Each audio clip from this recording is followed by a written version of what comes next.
ಬಲಿಷ್ಠನಾಗಿ ಮೆರೆದವನಮ್ಮ. ಇಲ್ಲಿ ನನ್ನ ಹೆಸರು ಕೇಳಿದ್ರೆ ನಡಗುತ್ತಾ ಇದ್ರು ಕೆಲವರೆಲ್ಲ. ಅಂತಹ ಒಂದು ಹೆಸರಿತ್ತು ನನಗೆ, ಅಂತಹ ಖ್ಯಾತಿ ಇತ್ತು ನನಗೆ ಅಮ್ಮ. ಈಗ ನೀನೇ ನಡುಗುವುದಕ್ಕೆ ತೊಡಗಿದ್ದಿ. ಒಟ್ಟು ಈಗ ನಾನೇ ಗಡಗಡ ಆಗಿದ್ದೇನೆ. ಈಗ ನಿನ್ನ ಹೆಸರು ಕೇಳಿಯೇ ನೀನು ನಡುಗುವುದಲ್ಲ ಬೇರೆಯವರ ಹೆಸರು ಕೇಳಿಯ? ನನ್ನ ಹೆಸರಲ್ಲ, ಇನ್ನು ನನ್ನ ಹೆಸರನ್ನು ಜೋರು ಹೇಳಲಿಕ್ಕೂ ನನಗೆ ಧೈರ್ಯ ಇಲ್ಲ ಆಗಿದೆ. ಹೌದಾ? ಎಲ್ಲಿಯಾದ್ರೂ ಹೆಸರು ಹೇಳಿದ್ರು ಹೊಡೆದಾರೋ ಅಂತ. ಅಂದ್ರೆ ಅಂತ ಒಂದು ಕೆಲಸ ಮಾಡಿ ಬಂದಿದ್ದಿ ಅಂತ ಆಯ್ತು ನೀನು? ಹಾಗಲ್ಲ, ಮತ್ತೆ ನನ್ನ ಹೆಸರು ಕೇಳಿದ್ರೆ ಕೆಲವರಿಗೆ ಆಗುವುದಿಲ್ಲ ಅಂತ. ಹಾಗಾಯ್ತಾ? ಹೌದಮ್ಮ. ಏನು ಮಾಡಿದೆ? ಶೋಣಿತಾಪುರ ಗೊತ್ತಲ್ಲ? ಹೌದಪ್ಪ, ದೊಡ್ಡ ಕೇಳಿಬಲ್ಲೆ. ಹೌದು ಹೌದು, ವ್ಯವಸ್ಥೆಯಲ್ಲಿ ಅದಕ್ಕೊಂದು ದೊಡ್ಡ ಹೆಸರುಂಟು. ಉಂಟೇ ಉಂಟು, ಅದು ರಾಕ್ಷಸರ ರಾಜಧಾನಿ. ಅಲ್ಲಿಗೆ ಅರಸ ನಾನು. ನೀನು ಜೋರು ಹೇಳಲಿಕ್ಕೂ ಹೆದರಿಕೆ ಅಂತ ಅರಸ ಅಂತ. ಈ ಮೊದಲು ಅರಸನಾಗಿದ್ದೆ ನಾನು. ನಿನ್ನ ಹೆಸರು ಸೋಮಕ ಅಂತ. ಸೋಮಕ. ಕೆಲವರೆಲ್ಲ ತಮ್ಮ ಅಂತ ಹೇಳ್ತಾರಮ್ಮ. ಹೌದಾ? ನಾನು ಅದಕ್ಕೆ ವಿಮರ್ಶೆ ಮಾಡ್ಲಿಕ್ಕೆ ಹೋಗ್ಲಿಲ್ಲ. ಕೆಲವರು ಕತ್ತಲು ಅಂತ ಹೇಳ್ತಾರೆ ಅದಕ್ಕೆ. ಸೋಮ ಮತ್ತು ತಮ ಎರಡು ವಿರೋಧ ಶಬ್ದ ನಿಜವಾಗಿ. ಹೌದು, ಅಂದ್ರೆ ಎರಡೂ ನೀನೇ ಅಲ್ಲ, ಒಬ್ಬನೇ ಅಲ್ಲ ಅಮ್ಮ.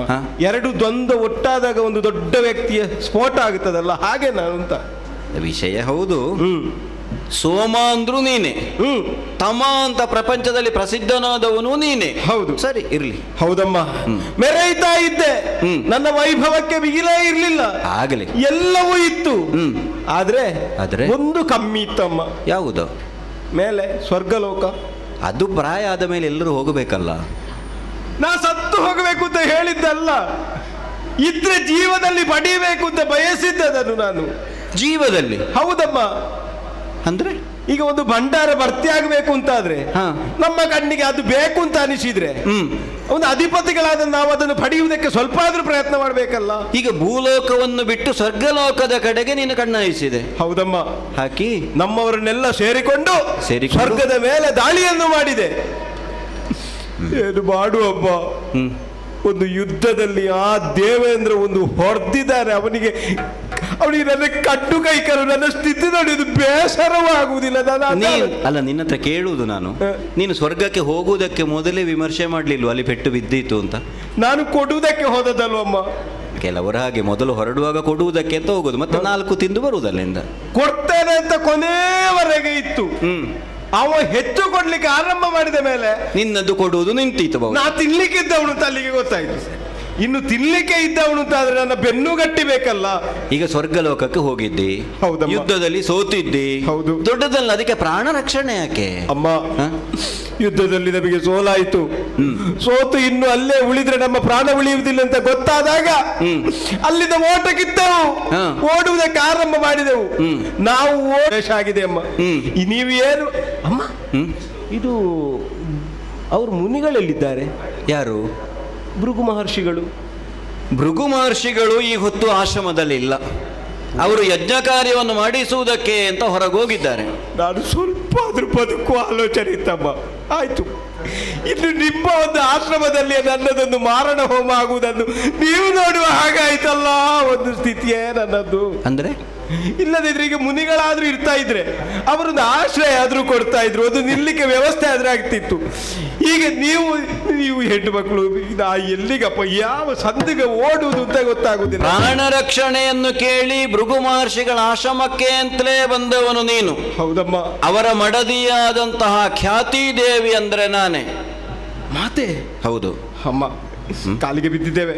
ಒಂದು ನಮ್ಮ ಪ್ರಾಣ ಉಳಿಸಿಕೊಡುವ ಕೆಲಸ ಮಾಡಿ, ಬೇರೆಂತದ್ದು ಬೇಡ ನನಗೆ. ಸ್ವರ್ಗಲೋಕದಲ್ಲಿ ಯುದ್ಧದಲ್ಲಿ ಸೋತು ಹೆದರಿದ್ದೀರಿ ಅಲ್ವೇ?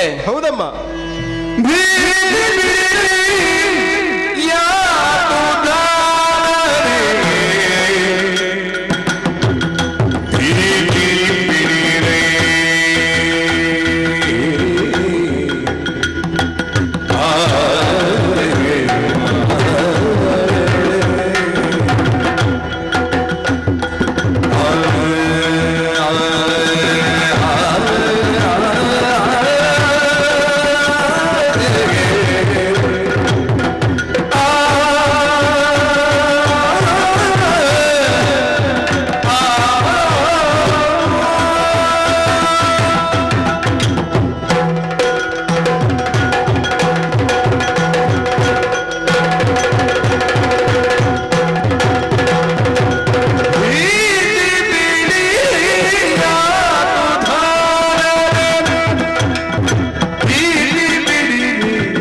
ಮಾತೆ, ಜಗತ್ತಿನಲ್ಲಿ ಎಲ್ಲದಕ್ಕಿಂತ ದೊಡ್ಡ ಭೀತಿ ಯಾವುದು ಕೇಳಿದ್ರೆ ಮರಣ ಭೀತಿ. ಹೌದಮ್ಮ. ಅದಕ್ಕಿಂತ ದೊಡ್ಡ ಹೆದರಿಕೆ ಇಲ್ಲ. ಆಹಾ. ತನ್ನ ಪ್ರಾಣವನ್ನು ರಕ್ಷಿಸಿಕೊಳ್ಳುವಲ್ಲಿ ಒಂದು ಸಣ್ಣ ಜೀವಿಯಾದರೂ ಪ್ರಯತ್ನಿಸ್ತದೆ. ಹೌದು. ಹಾಗಿರುವಾಗ ನೀನು ಪ್ರಯತ್ನಿಸಿದೆ ಅಂತಾದರೆ ಅದು ಅಪರಾಧ ಅಲ್ಲ. ಹಾ. ನೀನು ದೇವಲೋಕಕ್ಕೆ ದಾಳಿ ಮಾಡಿದ್ದು ಸರಿಯೋ ತಪ್ಪೋ ಅದರ ಬಗ್ಗೆ ವಿಮರ್ಶೆ ನನ್ನದಲ್ಲ. ಭೃಗು ಮಹರ್ಷಿಗಳ ಬಳಿಗೆ ಆಶ್ರಯವನ್ನು ಕೇಳಿ ಬಂದ ಹೊತ್ತಿನಲ್ಲಿ ಭೃಗು ಮಹರ್ಷಿಗಳು ಆಶ್ರಯ ಕೊಡ್ತಾರೋ ಅದೂ ನನಗೆ ಗೊತ್ತಿಲ್ಲ. ಆದರೆ ಪ್ರಾಣದಾನವನ್ನು ಮಾಡಿ ದೇವೇಂದ್ರ ಹಿಂದಿನಿಂದ ಓಡಿಸಿಕೊಂಡು ಬರ್ತಾ ಇದ್ದಾನೆ, ಇನ್ನೇನು ನನ್ನನ್ನು ಕೊಲ್ಲುತ್ತಾನೆ ಅಂತ ಆಡಿದೆಯಲ್ಲ. ಹೆಚ್ಚು ಹೊತ್ತಿರ್ಲಿಕ್ಕಿಲ್ಲ ಅವನಿಗೆ. ನಿನ್ನ ಪ್ರಾಣ ರಕ್ಷಣೆ ಹೊಣೆ ನನ್ನದು. ಹೇಗಮ್ಮ? ನಿನ್ನದ್ದು ಮಾತ್ರವಲ್ಲ, ನಿನ್ನ ಜೊತೆಗಿರುವಂತಹ ರಾಕ್ಷಸರೆಲ್ಲರನ್ನು ನೋಡಿಕೊಳ್ಳುವಂತಹ ಹೊಣೆಗಾರಿಕೆ ನನ್ನದು. ಅಮ್ಮ, ನೀವು ನಿಮ್ಮದ್ದು ಅಂತ ಹೇಳ್ತೀರಿ. ಹೌದು. ಅವನನ್ನು ಹೀಗೆ ನೋಡಿದ್ರೆ ಹೊಡೆದೇ ಕೊಳ್ತಾನೆ. ನಾನಿದ್ದೇನಲ್ಲ. ಪ್ರಪಂಚದಲ್ಲಿ ಇವಳೊಬ್ಬ ಸಾಮಾನ್ಯ ಹೆಣ್ಣು ಅನ್ನುವ ಭಾವದಿಂದ ನನ್ನನ್ನು ನಿರ್ಲಕ್ಷಿಸಿ ಬಂದ್ರೆ ಅಂಥವರನ್ನಾದರೂ ಆಶ್ರಮದ ಒಳಗೆ ಬರುವುದಕ್ಕೆ ನಾನು ಬಿಡುವುದಕ್ಕಿಲ್ಲ. ಏನೂ ಭಯಪಡಬೇಡ. ಆಶ್ರಮದ ಒಳಗಲ್ಲ, ಆಶ್ರಮದ ಪರಿಸರದಲ್ಲಿ ನಿರ್ಭೀತಿಯಿಂದ ನೀವು ಭೃಗು ಮಹರ್ಷಿಗಳು ಬರುವಲ್ಲಿವರೆಗೆ ಇರಬಹುದು. ಹೊರಬಾಹೆಯಲ್ಲಿ ಅಂದ್ರೆ ಹೊರಗೆ ಕಾಡಿನಲ್ಲಿ ಅಂತ ಅರ್ಥ ಅಲ್ಲ, ಮತ್ತೆ ಕುಟೀರದ ಒಳಗೂ ಅಲ್ಲ. ನಮ್ಮದಾದ ಒಂದು ಪರಿಸರ ಅಂತ ಇಲ್ವೋ, ಆ ಪರಿಸರದ ಒಳಗೆ ನೀವು ನಿರ್ಭೀತಿಯಿಂದ ಇರಬಹುದು. ಅಮ್ಮ, ನಾವೆಷ್ಟು ಧನ್ಯತೆಯನ್ನು ಹೊಂದಿದ್ದೇವೆ ಅಂತ ಹೇಳುವುದಕ್ಕೆ ಮಾತುಗಳೇ ಇಲ್ಲ. ಒಂದು ಉಂಟು, ಮೊದಲೇ ಹೇಳಿಬಿಡ್ತೇನೆ. ಅದ್ಯಾವುದು? ನಿಮ್ಮ ನಿಜವಾದ ಬುದ್ಧಿಯನ್ನು ಇಲ್ಲಿ ತೋರಿಸಲಿಕ್ಕೆ ಬರಬೇಡಿ. ನಮಗೆ ಬುದ್ಧಿ ಬೇರೆ ಇಲ್ಲ. ಈ ಹುಟ್ಟಿನಿಂದ ಬಂದ ಒಂದು ಬುದ್ಧಿ ಅಂತ ಇರ್ತದೆ. ಮತ್ತೆ ಇನ್ನೊಂದು, ಇಲ್ಲಿ ಏನನ್ನು ನನ್ನ ಶಿಷ್ಯಂದಿರು ಕೊಡ್ತಾರೆ ತಿನ್ಲಿಕ್ಕೆ ಅದನ್ನೇ ತಿನ್ನಬೇಕು. ನೀವು ಅರ್ಥ ಆಯ್ತಲ್ಲ? ಒಟ್ಟು ನಾವು ಅದನ್ನೇ ತಿನ್ನಬೇಕು ಅಂತ ಆಯ್ತು. ನಾವು ಉಳಿತೇವೆ ಅಂತಾದ್ರೆ ಅದಾದ್ರೂ ನಮಗೆ ಅಡ್ಡಿಲ್ಲ. ಹೌದಲ್ಲ? ಹಾಗಾದ್ರೆ ನಿರ್ಭೀತಿಯಿಂದ ಆಶ್ರಮದ ಪರಿಸರದಲ್ಲಿರಿ. ದೇವೇಂದ್ರನಾಗ್ಲಿ ಉಳಿದವರಾಗ್ಲಿ ಬರುವಾಗ ಅವರನ್ನು ನಾನು ನೋಡಿಕೊಳ್ತೇನೆ. ನೀವಿದ್ದೀರಿ ಅಂತ ಗೊತ್ತಾದ ಮೇಲೆ ನೀವೇ ಕೊಟ್ಟ ಆಣತಿಯಂತೆ ನಿಮ್ಮ ಈ ಆಶ್ರಮದ ವ್ಯವಸ್ಥೆಗೆ ಒಂದಿಣಿತು ಭಂಗ ಬಾರದ ಹಾಗೆ ನಾವು ಅಲ್ಲಿರ್ತೇವೆ. ಸರಿ ಸರಿ. ಒಟ್ಟುಗಳನ್ನು ಕರೆದು ಆಡಿದ್ದೇನೆ. ದೇವೇಂದ್ರನಾಗ್ಲಿ ಉಳಿದವರಾಗ್ಲಿ ಬಂದರು ಅಂತಾದ್ರೆ ಭೃಗು ಮಹರ್ಷಿಗಳು ಆಶ್ರಮಕ್ಕೆ ಬಂದ ಮೇಲೇ ಬರತಕ್ಕದಲ್ಲಿವರೆಗೆ ಹೊರಗೆ ನಿಲ್ಲಿ ಅಂತ ನೋಡುವ.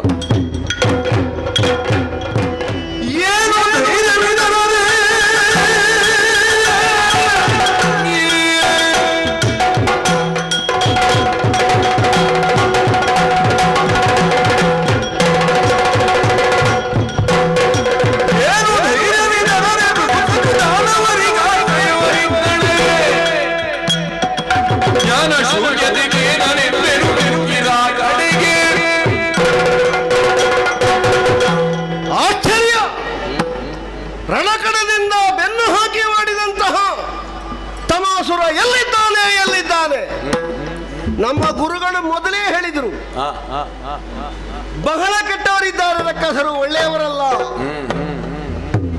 ಬೇರು ಸಹಿತ ಕೀಳಬೇಕು ಅಂತ ನೋಡಿದ್ರೆ ಬೆನ್ನು ತೋರಿಸಿದ. ಶಾಸ್ತ್ರ ಉಂಟು, ಬೆನ್ನು ಹಾಕಿ ಓಡಿದವರನ್ನು ಕೊಲ್ಲಬಾರದು ಅಂತ. ಆದ್ರೆ ಯಾರನ್ನು ಅಂತ ಉಂಟು. ಕೆಲವರು ಓಡುವುದೇ ಬಾಕಿದ್ದವರನ್ನು ತೆಗೀಲಿಕ್ಕೆ.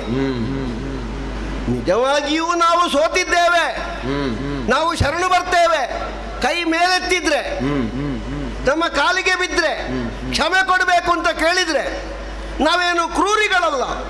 ನಮ್ಮದ್ದು ಇನ್ನೂ ಸುದ್ದಿ ಇಲ್ಲ, ನಿಮ್ಮ ಮೇಲೆ ಯಾವುದೂ ಆಕ್ಷೇಪ ಇಲ್ಲ. ನಮ್ಮನ್ನು ಬದುಕಲಿಕ್ಕೆ ಬಿಡಿ ಅಂತ ಕೇಳಿದರೆ ನಮ್ಮದ್ದು ಅಭಯ ಹಸ್ತ ಉಂಟೇ ಉಂಟು. ಆದರೆ ಮೈ ತಪ್ಪಿಸುವುದು ಯಾಕೆ ಕೇಳಿದರೆ ಈಗ ನಮ್ಮ ಮೈ ತೋರಿಸುವುದಕ್ಕೆ, ಮುಯಿ ತೋರಿಸುವುದಕ್ಕೆ. ಅದಕ್ಕೆ ಅವರನ್ನು ಹೊಡೆದು ಕೊಲ್ಲಬೇಕು ಅಂತ ದೇವ ತಿಂತಿಣಿಯ ಸಮೇತವಾಗಿ ಅಸುರಪತಿಯಾದಂತಹ ತಮ್ಮನನ್ನು ಹುಡುಕುತ್ತಾ ಹೊರಟವರು. ಸಿಗ್ತಾನೆ, ಸಿಕ್ಕಿದ ಹಿಡಿದೆವು ನಾವು ಅಂತ ಆಗುವಾಗ ಕಣ್ಮರೆಯಾಗ್ತಾನೆ. ಇದೊಂದು ಆಶ್ರಮ ಪ್ರದೇಶ, ಬೇರೆ ಯಾರದ್ದು ಅಲ್ಲ, ಭೃಗು ಮಹರ್ಷಿಗಳದ್ದು. ಇಲ್ಲಿಗೆ ಬರಲಿಕ್ಕೆ ಒಂದು ಕ್ಷಣ ಮೊದಲು ಅವನನ್ನು ನೋಡಿದ್ದೇವೆ ನಾವು, ಕಂಡಿದ್ದಾನೆ ಅವ, ಮತ್ತೆ ಇಲ್ಲ. ಹಾಗಾದ್ರೆ ಇವ ಇಲ್ಲಿಗೆ ಹೋಗಿದ್ದಾನೆ, ಆಶ್ರಮದ ಒಳ ಅವತ್ತಿದ್ದಾನೆ. ಈ ಆಶ್ರಮದಲ್ಲಿರುವವರೆಲ್ಲ ಬಹಳ ಸೌಮ್ಯದವರು, ಬಹಳ ಸಜ್ಜನರು. ಅವರು ಯಾವುದರಲ್ಲಿಯೂ ದೋಷವನ್ನು ಕಾಣುವವರಲ್ಲ, ನಿರ್ಮಲ ಮನಸ್ಸಿನವರು. ಬಾಕಿದ್ದವರ ದೌರ್ಬಲ್ಯವನ್ನೇ ತಮ್ಮದ್ದಾದಂತಹ ಒಂದು ವೈಯಕ್ತಿಕ ನೆಲೆಯನ್ನು ಈಡೇರಿಸಿಕೊಳ್ಳುವುದಕ್ಕೆ ಕಾರಸ್ಥಾನ ಅಂತ ಬಯಸುವ ದುಷ್ಟರಿದ್ದಾರಲ್ಲ, ಅವರಿಗೆ ಇಂತಹ ನೆಲೆ ಎಲ್ಲ ಬಹಳಷ್ಟು ಆಶಯವನ್ನು ಕೊಡುವಂಥದ್ದು. ಅವರಿಗೆ ಗೊತ್ತಿಲ್ಲದೆ ಒಳಗೆ ಎಲ್ಲಿಯಾದ್ರೂ ಅವಿತಿರಬಹುದೋ ಅಂತ ಹೇಳಿ ಒಳಗೆ ಹೋಗುವ ಅಂತ ಬಾಕಿದ್ದವರಿಗೆಲ್ಲ ಅಪ್ಪಣೆ ಕೊಟ್ಟೆ. ಅಪ್ಪಣೆ ಕೊಡುವಾಗ ಅಲ್ಲಿದ್ದ ಮುನಿವಟುಗಳೆಲ್ಲ ನಿಲ್ಲಿ ನಿಲ್ಲಿ ನಿಲ್ಲಿ ನಿಲ್ಲಿ, ಎಲ್ಲಿಂದ ಎಲ್ಲಿಯವರೆಗಿನ ಹೋಗುವ ಕಾಲ ಅಂತ. ಆಶ್ರಮದಲ್ಲಿರುವವರು ದೇವತೆಗಳು ಬರ್ಲಿ ಬರ್ಲಿ ಅಂತ ಮಂತ್ರ ಹೇಳಬೇಕಾದವರು, ಆದರೆ ದೇವತೆಗಳೇ ಪ್ರಕಟರಾಗಿ ಪ್ರತ್ಯಕ್ಷರಾಗಿ ಬರುವಾಗ ಆಶ್ರಮದ ವಟುಗಳು ನಿಲ್ಲಿ ನಿಲ್ಲಿ ಅಂತ ತಡೀತಾರೆ. ಏನು ಕಾಲ ಕೆಟ್ಟೋಯ್ತಾ? ಅಲ್ಲ, ಕೆಡುವ ಕಾಲ ಇವರಿಗೆ ಬಂತ. ಅದಕ್ಕೆ ನಮ್ಮವರಿಗೆ ಅಪ್ಪಣೆ ಕೊಟ್ಟಿದ್ದೇನೆ, ತಡೆದ್ರೆ ಆ ಮುನಿ ವಟುಗಳಿಗೆ ಬಡೀರಿ, ಹೊಡೆಯಿರಿ, ಹೊಡೆಯಿರಿ, ಒಳ ಪ್ರವೇಶಿಸಿ, ಒಳ ಪ್ರವೇಶಿಸಿ. ಸುರಪಾಲ, ಅಮ್ಮ ನಾನೇ ಮುಂದೆ ಬಂದವಳಿದ್ದೇನೆ. ಅದೇನೋ ಅವರಿಗೆ ಪೆಟ್ಟು ಬೀಳದೆ ನಿಮಗೆ ಬರಬಾರದು ಅಂತ ಉಂಟಾ? ಹೀಗೆ ನೀನು ವಜ್ರಾಯುಧವನ್ನು ಎತ್ತಿ ಹೊಡೆಯುವುದಕ್ಕೆ ಪ್ರಾರಂಭಿಸ್ತಿ ಎನ್ನುವ ಅರಿವು ನನಗಿರಲಿಲ್ಲ. ದೇವತೆಗಳು ಸಾತ್ವಿಕರು. ಈಗ ಅವರು ತಡೆದ್ರಲ್ಲ? ಹೌದು. ನೀವು ಹೇಳಿಯೇ ತಡೆದದ್ದ? ಅವುಗಳು ನಾನೇ ಆಡಿದ್ದವರಿಗೆ ಏನು ಅಂತ ಅವರ ಸ್ವಂತ ಬುದ್ಧಿಯಿಂದ ಅವರು ಹೇಳಿದ್ದಲ್ಲ. ಮತ್ತೆ ಭೃಗು ಮಹರ್ಷಿಗಳು ಬರುವಲ್ಲಿವರೆಗೆ ಯಾರಾದರೂ ಸರಿ ಆಶ್ರಮವನ್ನು ಪ್ರವೇಶಿಸದಂತೆ ನೋಡಿಕೊಳ್ಳಿ, ಯಾರಾದರೂ ಒಳಗೆ ಬರುವುದಕ್ಕೆ ಪ್ರಯತ್ನಿಸಿದ್ರೆ ಅವರನ್ನು ತಡೆಯಿರಿ ಅಂತ ನಾನೇ ಹೇಳಿದವಳು. ಅದೇನು ನೀವು ಮಾತ್ರ ಇರುವುದು ಅಂತಲ? ಮಹರ್ಷಿಗಳು ಇಲ್ಲದೆ ಇದ್ದ ಹೊತ್ತಿನಲ್ಲಿ ಯಾರೂ ಬರಬಾರದು ಅಂತಲ? ಅಲ್ಲ, ನಾವು ಬರಬಾರದು ಅಂತಲ? ದೇವತೆಗಳು, ಪ್ರಸ್ತುತ ದೇವೇಂದ್ರಾದಿಗಳು ಬರಬಾರದು ಅಂತ. ಅದು ಯಾಕೆ ನಮ್ಮ ಮೇಲೆ ನಿರ್ಬಂಧ? ಇಷ್ಟರವರೆಗೆ ಭೃಗು ಮಹರ್ಷಿಗಳ ಆಶ್ರಮಕ್ಕೆ ಹೀಗೆ ಆಯುಧ ಎತ್ತಿಕೊಂಡು ನೀವು ಬಂದಿದ್ದೀರಾ? ಇಲ್ಲ. ಹಾಗಾದ್ರೆ ಇವತ್ತು ಬರ್ತೀರಿ ಅಂತಾದ್ರೆ ಏನೋ ಒಂದು ಉದ್ದೇಶ ಉಂಟು ಅಂತ ಅಲ್ವೇ? ಎತ್ತುವ ಪ್ರಸಂಗ ಬರಲಿಲ್ಲ. ಪ್ರಸಂಗ ಬಂದ್ರೆ ಕೈಯಲ್ಲಿದ್ದದ್ದು ಎತ್ತಲ್ಪಡ್ತದೆ, ಎತ್ತಿದ್ದಲ್ಲ. ಇಲ್ಲಿಯವರೆಗೂ ಹೀಗೆ ನೀವು ಬಂದವರಲ್ಲ. ಅಲ್ಲ, ದೇವಲೋಕದಲ್ಲಿರುವವ, ಸ್ವರ್ಗವನ್ನು ಆಳುವವ. ಹೌದು. ಕೇವಲ ಸ್ವರ್ಗ ಮಾತ್ರ ನಿನ್ನ ವ್ಯಾಪ್ತಿಯಲ್ಲಿ ಬರುವುದಲ್ಲ ಅನ್ನುವುದು ನನಗೆ ತಿಳಿದಿದೆ. ಹೌದು. ಕೈಯಲ್ಲಿ ಆಯುಧವನ್ನು ಹಿಡಿದು ಭೂಲೋಕಕ್ಕೋ ಪಾತಾಳಕ್ಕೋ ನೀನು ಬಾರದಿದ್ರೂ ಧರ್ಮ, ನಡತೆ ಇತ್ಯಾದಿಗಳಲ್ಲಿ ಎಲ್ಲವನ್ನು ನೋಡಿಕೊಳ್ಳುವಂತಹ ಹೊಣೆಗಾರಿಕೆ ನಿನಗುಂಟು. ಲೋಕಮೂರಕ್ಕೆ ಹಿತವನ್ನು ಕೊಡಬಹುದಾದ ಶಕ್ರ, ಜಗಕ್ಕೆ ಹಿತವನು ಶಕ್ರ, ತ್ರಿವಿಷ್ಟಪ, ಸಜ್ಜನ. ಹೌದು, ಸೌಜನ್ಯಶೀಲ ವ್ಯಕ್ತಿ. ಸರಿ. ನಿನ್ನ ಹಾಗಿದ್ದವನು ಹೀಗೆ ಮಾತಾಡೋದ? ಅಲ್ಲ, ಸಜ್ಜನ ಅಂತ ಹೇಳಿದ್ರೆ ಕಣ್ಣಿಗೆ ಕೈ ಹಾಕುವಾಗಲೂ ರೆಪ್ಪೆ ಮುಚ್ಚುವುದಿಲ್ಲ ಅಂತದರ ಅರ್ಥ ಅಲ್ಲ. ಕಣ್ಣಿಗೆ ಕೈ ಹಾಕೋದಿದ್ರೆ ಎಂತದ್ದು ಅಂತ ತಡೀತೇವೆ ನಾವು. ಅದು ಹೌದೇ ಹೌದು. ಸಜ್ಜನ ಬೇರೆಯವರ ಕಣ್ಣಿಗೆ ಕೈ ಹಾಕಬಾರದಲ್ಲ, ಕೆಲವು ಸಲ ಹಾಕಬೇಕಾಗ್ತದೆ. ಹಾಗೆಂತ ಅವರ ಕಣ್ಣು ಹೋಗುವಾಗೆ ಮಾಡಬಾರ್ದಲ್ಲ, ಉಳಿಬಾರ್ದ ಕಣ್ಣು ಹೋಗ್ಲೇಬೇಕಲ್ಲ. ಹಾಗೆ ಮಾಡಿದ ಮಾತ್ರಕ್ಕೆ ಸಜ್ಜನ ಅಂತ ಹೇಳುವುದಿಲ್ಲ, ದೂರ್ತರು ಅಂತ ಆಡುವುದಿಲ್ಲ ನಿನ್ನನ್ನು, ನಮ್ಮನ್ನು.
ನಮಗಿರ್ತದಲ್ವೇ? ಹೌದು.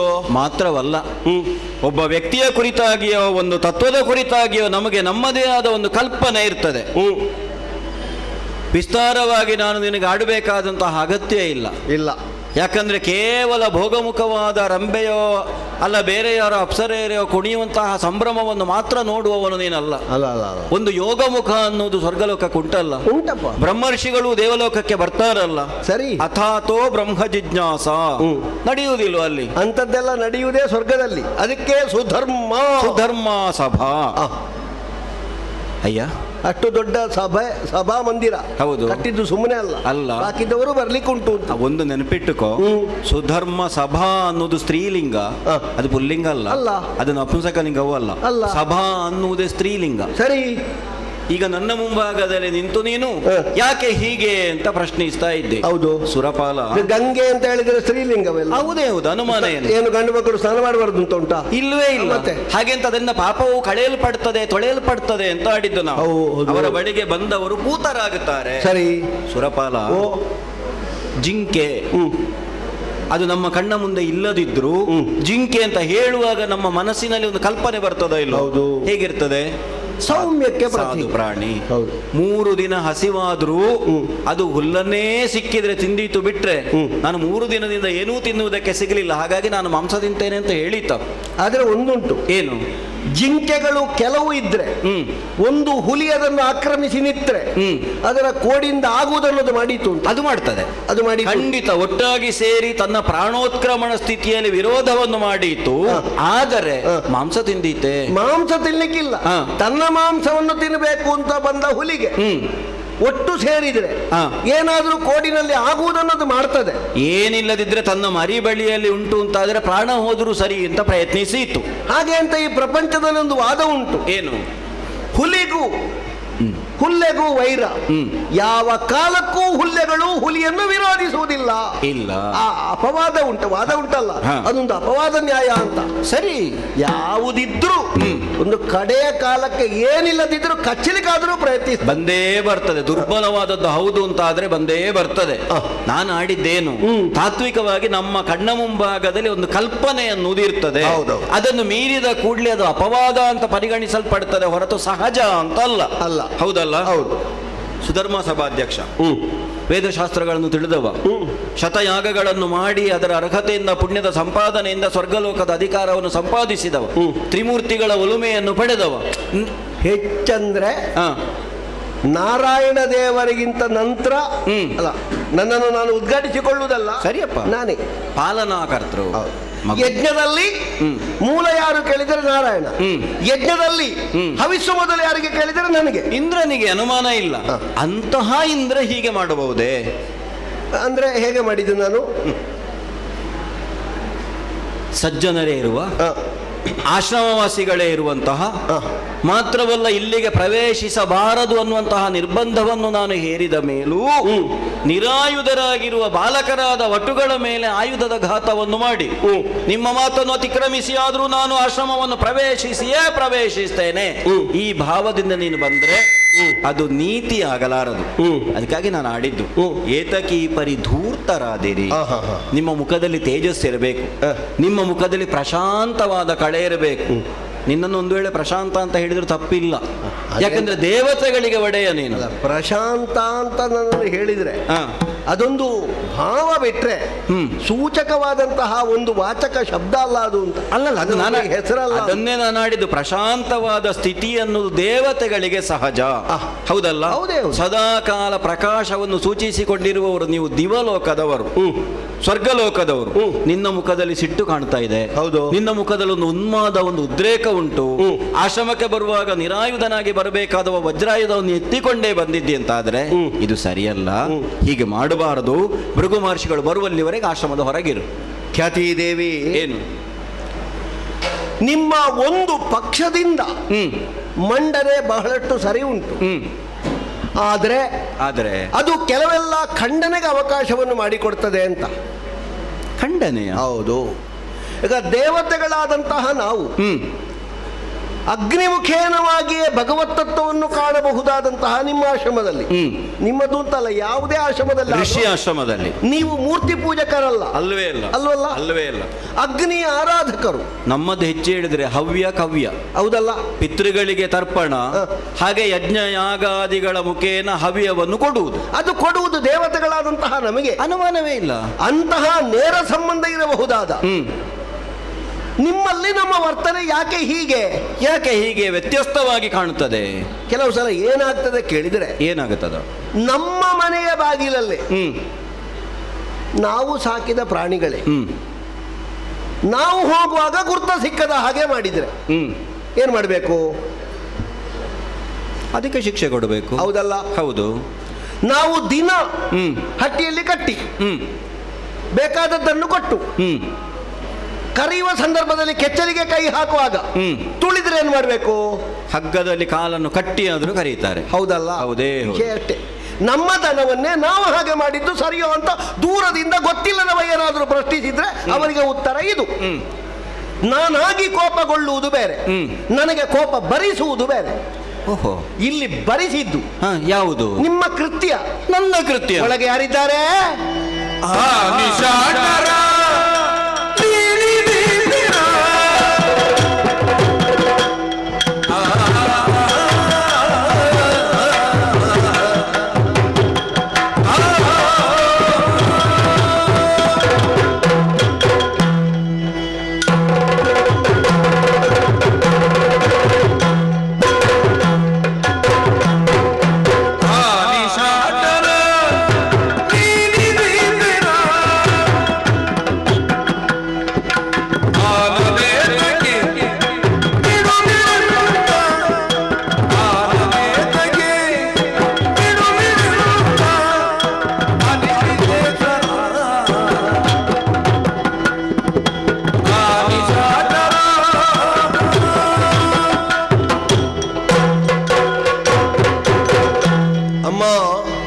ಸುರಪಾಲ,